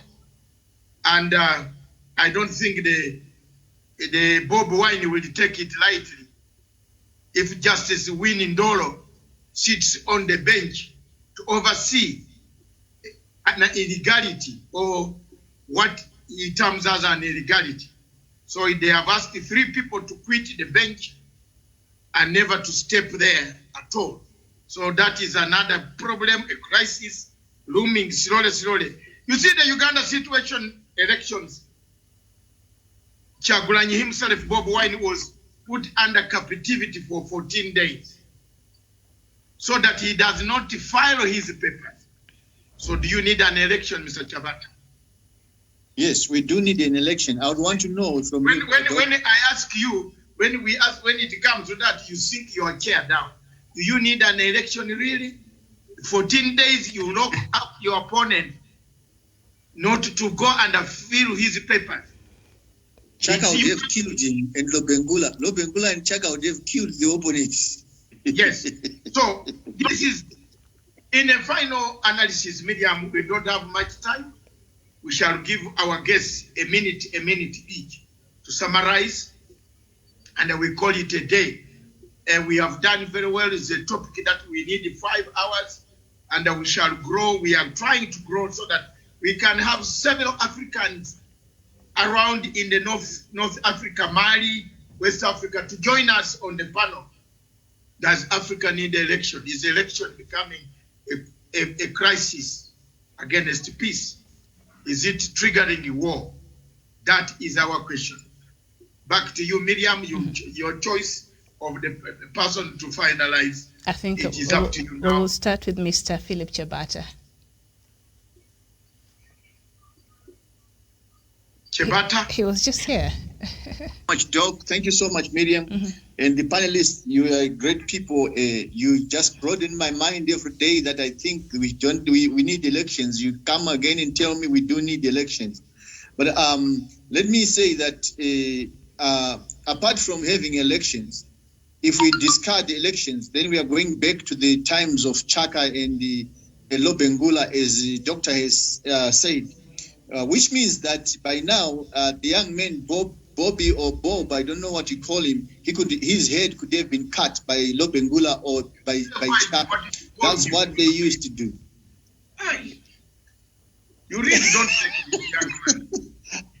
I have the floor, Doc. I have my minute. You're taking my minute.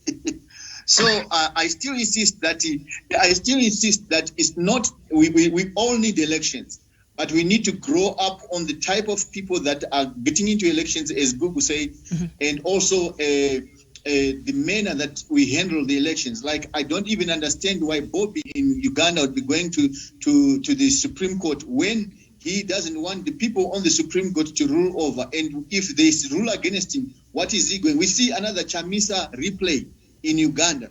When you go into elections, be ready to lose or to win. Thank you. All right. Thank you so much. Xavier. Is it going to medium? All right. I see. Who is that? Who just appeared there and disappeared? There's a Saxon. Yes. Saxon. Yes, I think obviously we need. I agree with Ambassador Maina. We need a system of governance that is not foreign to African. That is development centered and that caters for everyone, not individuals. That's what I believe. We need to develop our own African democracy, not the one that was imposed upon us by our former colonial masters. These guys with hidden agenda and interest. They know the frailties of their system. We have to come up with our own. All right. Thank you. Thank you so much. And we'll go to Douglas Kirimi from Kenya. Thank you, Miriam. And I have said before, and I will repeat again, what we need in Africa is that African countries need to have national agendas and also national systems where we can have a government that comes into power, does not change anything, so that the competition will not be about coming to do this for you. There is nothing new that these presidents come to do in Africa. There is nothing these MPs come to do in Africa. If it is healthcare, we can only build on the infrastructure that has been built before. If it is the roads, we can build on the roads that have been built before. If it is the airports, we can expand on the airports that we have now. If it is the ports that we need to increase or expand the activities, we can only expand what is available. What we need is a national systems or national agenda that we can be able to build on. For example, the president of Somalia, Farmajo, is copying what the president of Kenya is doing on Big Four agenda. And I'm imploring on other presidents in Africa to build on Big Four agenda so that any other president that will come will continue building on the same agenda. And like His Excellency Ghana Maina said, that we need a system that is our own inbred, that we can be able to raise and also work around so that we can continue as a people and as a nation. When the next president is Douglas and the next president is Kirimi, there is nothing they're coming to change new. What we are having is a change of faces, because there is nothing new any president can bring to a nation. We can only bring a system, and we can only bring a new way, new people to come in so that we can be able to continue building on this national agenda or a national system that can continue being built on by people going forward, so that we can move on as African countries, because we are wasting too much money, too much energies demonstrating that my election was stolen. This president does not want to move the country forward. He has stolen this and this, and all that to and fro should be dealt with a national system and a national agenda. Miriam, thank you. Thank you so much. Very short and precise there. Alcatraz.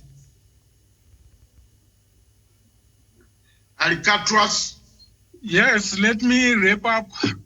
My submission is that election is not a threat to peace in Africa, but borrowing Western democracy, which already failed us and caused divisions, is a threat. We should have our own philosophy of liberation. Mm-hmm. Thank you. Short and precise. I will share with. Thank you very much. Which I will share with you, a philosophy of liberation, which needs Africa to develop its own values. A book I will share with you. But my conclusion is, let's develop our own. Our African intelligentsia should provoke our own thinking and have our own values, which define our own democracy, not to borrow from the West, which already failed us. I submit. Thank you so much. And we go to, I don't know if Abigail is still there. I guess she's not there. Doctor, is she there? Abigail. Oh, good. Your last submissions. I loved the nature that you came to us from the first time. The trees and all that. That was a beautiful scenery. But go ahead. Thank you so very much, Miriam. I think the comrades are nailing it very, very well. We need strong institutions that can actually manage or provide overall supervision, if I may put it, for this so-called democracy system. So we need stronger state institutions opposed to government systems, because the government are so temporary, but they must be guided by strong state institutions, so that the nation is run on a national vision other than manifestos. Every 4 years running the nation on manifestos. So I think basically the comrades are nailing it. This is what we need, one common shared national vision upon which we can develop our system to lead us. Thank you. Thank you so much. Thank you so much, Abigail Mupambi. And Motion Mutemai, I don't know if you're there, and what are your conclusion to today's? Is it there? Yes. Okay. Motion. Mr. Motion Mutemai. Mutemai, yes. Thank Your you, closing remarks. Thank you, panelists. I still insist and hold on to my submission that Africa does not need elections.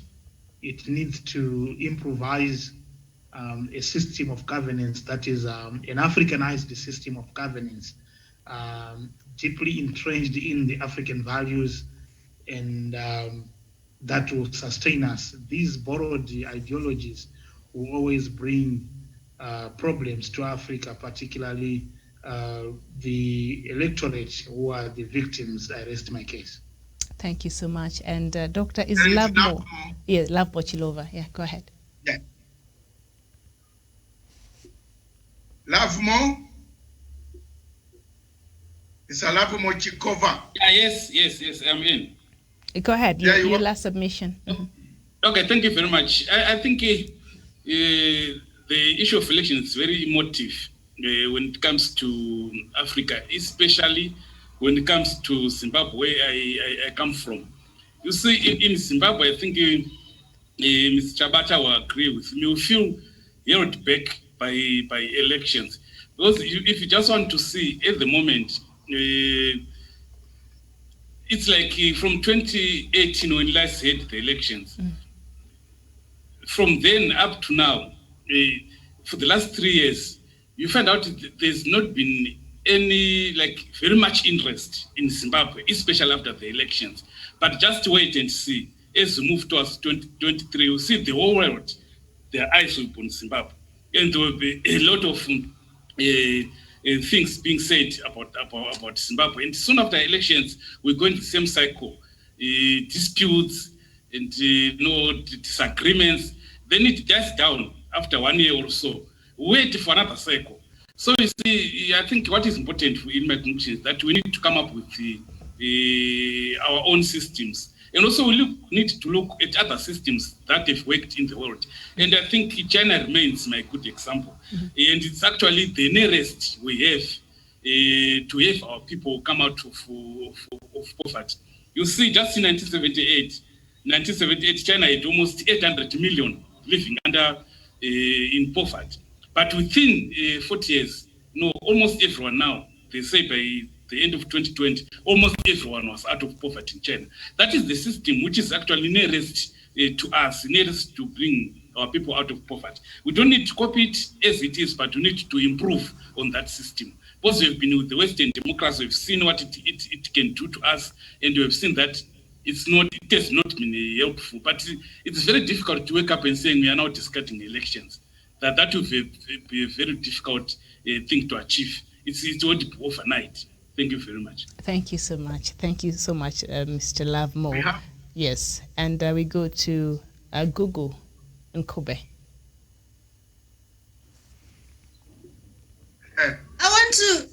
My contribution will be based on what the presiding panelist just said regarding China. I see Doc smiling.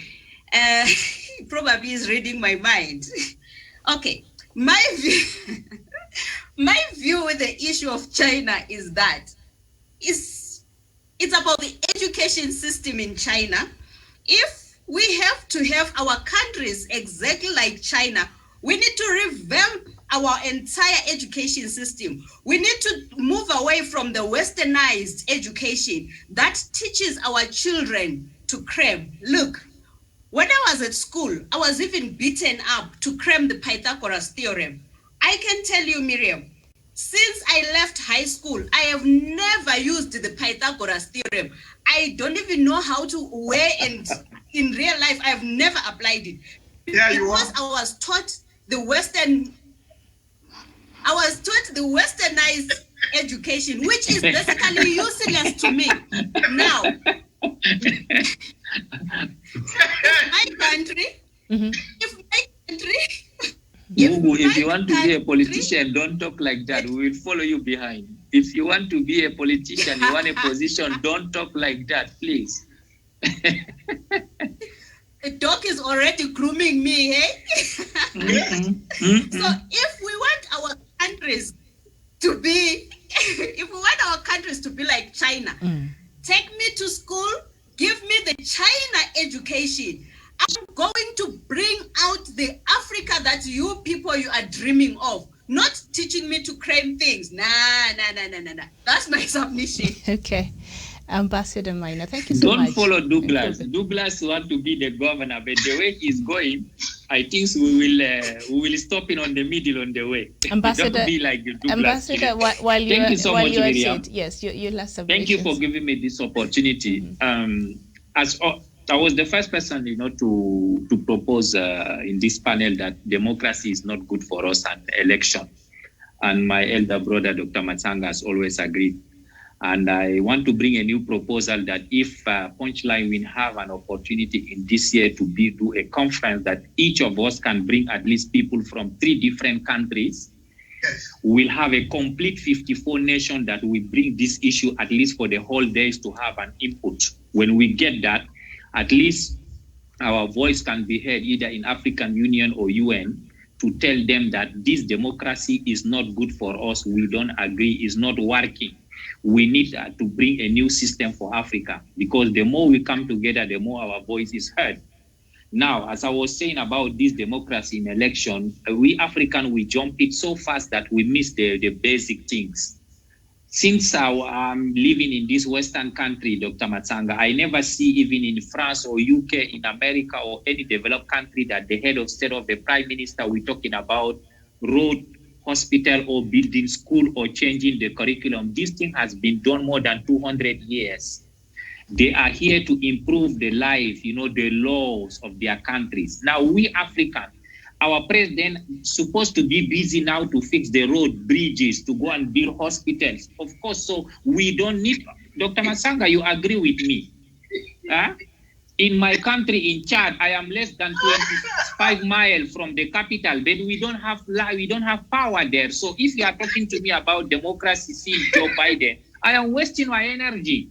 Instead of building a very nice school there in my village, do as much as possible having the good doctors, have a hospital, have infrastructure, at least those basic things for us to think about election. We don't need, let Museveni can stay for 50 years, Idris Deby can stay 50 years, as long as he have an agenda to build those infrastructure in our country, build a system, bring at least at least bring people together that we can be accountable to each other. We are not worried about election. As we are saying, in my country, if I tell you the amount of money we spend in election can build a university like Harvard, Chad, we spend minimum more than 300 to 400 million US dollars for the election, Dr. Matsanga. You cannot tell me $400 million cannot build a best university in any country in Africa. So, but this money went to the West, went to just for nonsense. So imagine that every 5 years we are having elections. So we have in 50 years, we can build 10 best universities in our country that everybody will envy us. We don't need to go to the West. Simple things. For me, I don't believe on this democracy. I don't believe on this nonsense human rights. I don't believe in the election. I believe we come back, we withdraw our system to make sure that we can rebuild our country. That is the best. Let us not follow them. Human rights has never existed. That's nonsense. If you go there right now, you talk shit to where I'm in France tomorrow, Douglas, I will put you in the flight and put you in jail to Kenya. So there is no human right. Forget about it. Human right is just when you have a cold tea you can drink and stay happy. There is no human right in the world. Thank you so much. We need to redraw this system back. Thank you, Dr. Matanga. Okay, thank you. Thank you very much. I will stand. Oh, Miriam has returned. Okay, we have Professor Onyari. Is he there? Professor seems to have left the seat. Let me do the final touches. Oh, he's here. Prof, 1 minute you have.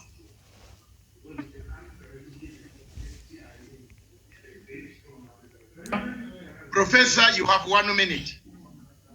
Yeah, what I have to say, Dr. Masanga, this is a very important topic we are discussing for the continent of Africa. And Africa has work to be done so that we can be able not to be a laughing stock among the countries in the world, and how I behave that let us not be so much discouraged so that we go the China way. We can still do things in the right way. We are capable of doing things the right way. We have got respective countries and respective government to take forward. I submit. Okay. Miriam, is it my turn? Yes, you can conclude for us. Okay. Thank you very much. I hope Gugu is around. I am here, Doc. I'm here. Okay, thank you very much. Kirimi, Motion, Gerard, Professor Gerard Onyari, Chabata, Abigail Mupambi, Saxon, Ambassador Maina, Lavu Mochikova. Thank you, my people, and the rest who took part in this discussion. I want to say a few things. One, I have read the books of Aristotle, Socrates, Plato, Adam Smith, just as professors read them. I find nowhere where they have ever told us to have 5 years elections. If you have one book saying so, send it to me. That's point number one. I've read all of them, the Plato Republic, Karl Marx, I have it here. So if you have one which says every African country should have election 5 years, send it to me. Let me have a copy. In fact, I could give you $100. If you have a book from Socrates that told you to have election. Two, how can you have an election when you have no social contract? Does Africa have a social contract? How many people in Zimbabwe receive money every Friday because they don't work? Chinese have a social contract. They eat on the yes, they eat on the 1 meal, and they eat noodles. 1 meal. Chinese have a social contract. They eat a dog, and they have decided to eat dogs. That's why most of us make mistakes. When we join Chinese companies in Africa, we start complaining, no, they are discriminating us. Do you eat a dog? How many of you on this panel eat dogs? How many of you on this panel eat dogs? Tell me. Maybe Google, have you ever tested a dog? In our country, only donkeys are finished now with Chinese. Okay. Google, I hope you are listening, and the panel and the rest. Have you ever tested a dog? But Chinese, that is a delicacy. They are bound by a social contract. They have one meal. They eat one meal, they disappear. We Africans have, because we copied the Bazungu, we hammer 6 meals in a day. Chabata can even harass the wife while the breakfast is not on table. Yes. No, I'm not saying you're my friend. That's why I'm using you as an example. But I say, I know you don't. An African man comes from the bedroom, says, where's the breakfast? And then he times 10 o'clock, he comes again, he says, where's the tea? So you want to have an election. How will you elect? When you cannot have a social contract with your own family. Another thing, do we have institutions? People have talked about institutions. And these are key points that we want to take out so that you spread the gospel according to Punchline Africa TV. Institutions are dead in Africa. Yes, we do have them. Look at the institution called Mr. Museveni. He calls for an election. Who is Mr. Chabata's friend? They are very close friends. No. Chabata works with Museveni's son. They are close. So, thank you very much. But God is around. So, you're blackmailing me.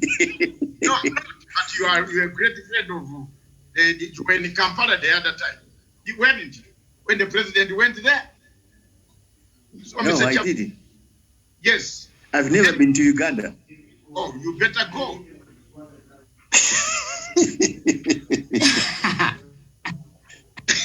So, Miriam, do we need the elections in Africa? Are we mature enough to control a simple laughter during elections? Are we mature enough to control a simple challenge during elections? You come and say, you, Google. Why did you No. This is how we have to react. Why did you refuse to marry from Maputo and you married in Namibia? Google will be very upset. Google will be very annoyed. Why are you talking about me? We don't have time. We have not yet matured to a level of tolerance. But even America, we saw it.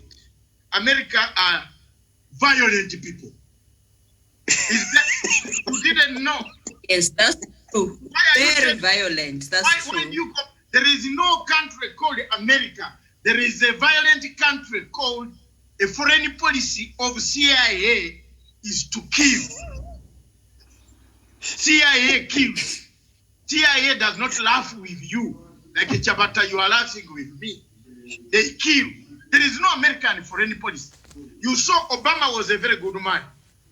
But Obama looked for Osama bin Laden.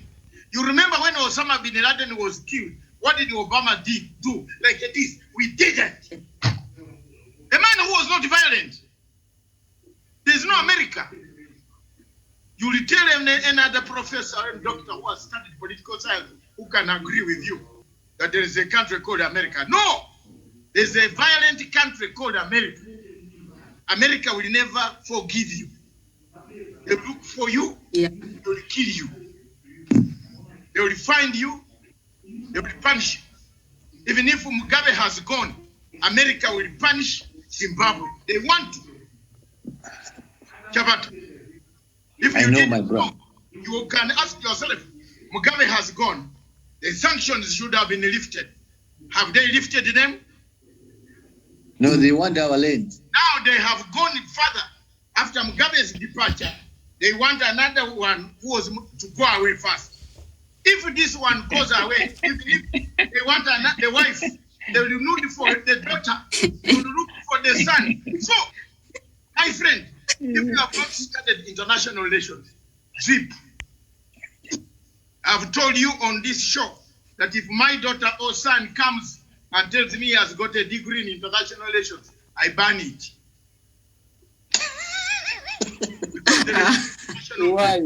Why do you ban, doctor? There's no subject called international relations.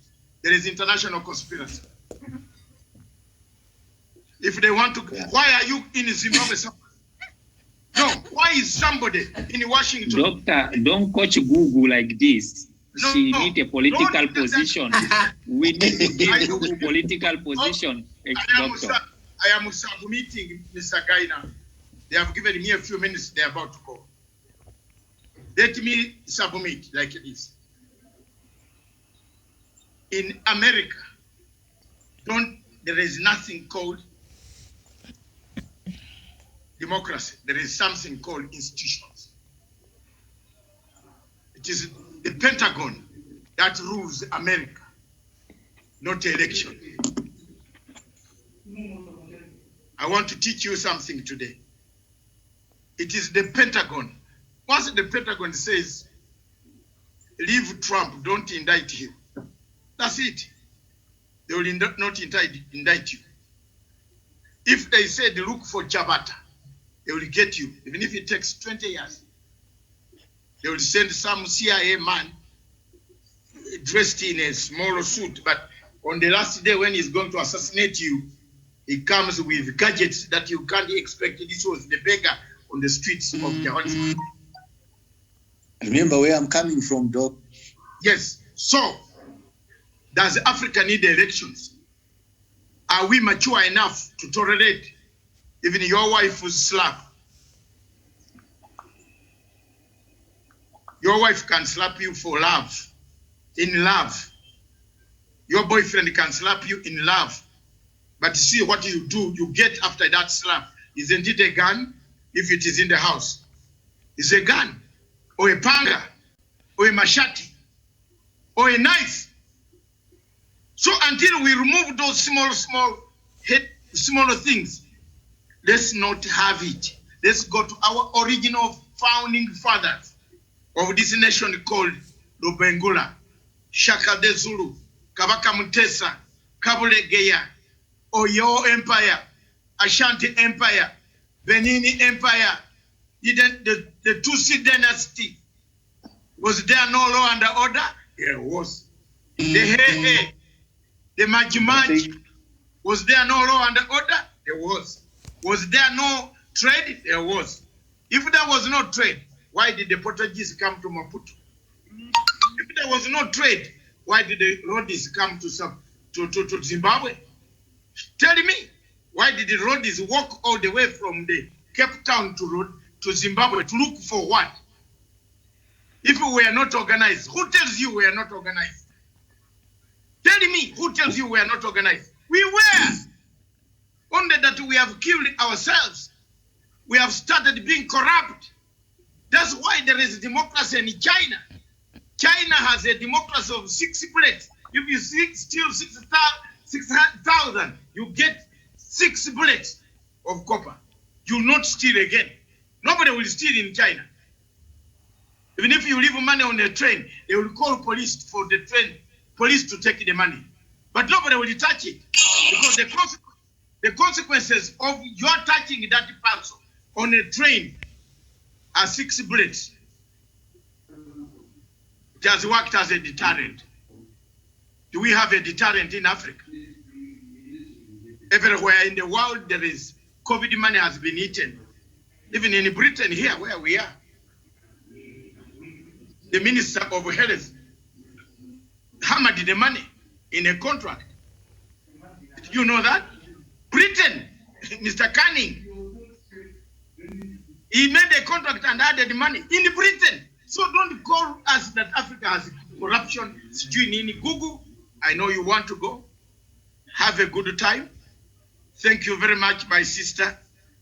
Thank you for joining us. Thank you, Doc. I will call you later. But Africa, okay, Doc. Africa should not think of elections now, Chabata. Africa should only think of one, new institutions. Okay, Doc, goodbye. Goodbye.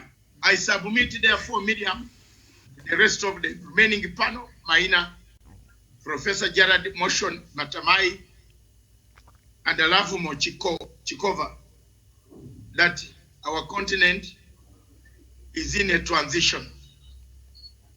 Our continent needs very serious support. We need to have a social contract among the people. Then we can talk of elections. Elections indeed are a nightmare for Africa to spend its $3 billion, $5 billion. If you look at the amount of money spent on elections in Africa total, it adds to $698 billion. $billion. I've looked at the figures.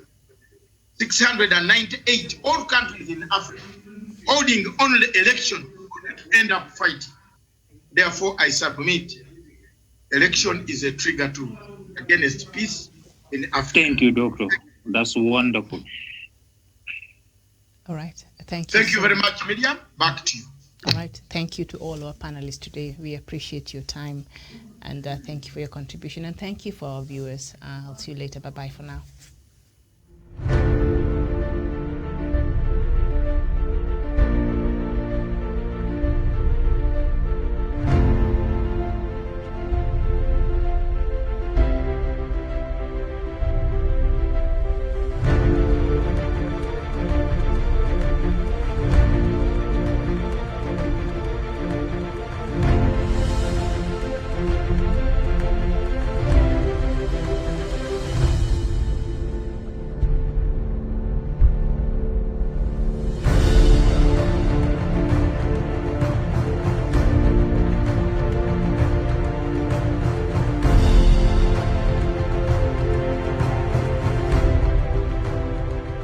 Peace must be our goal and our guide.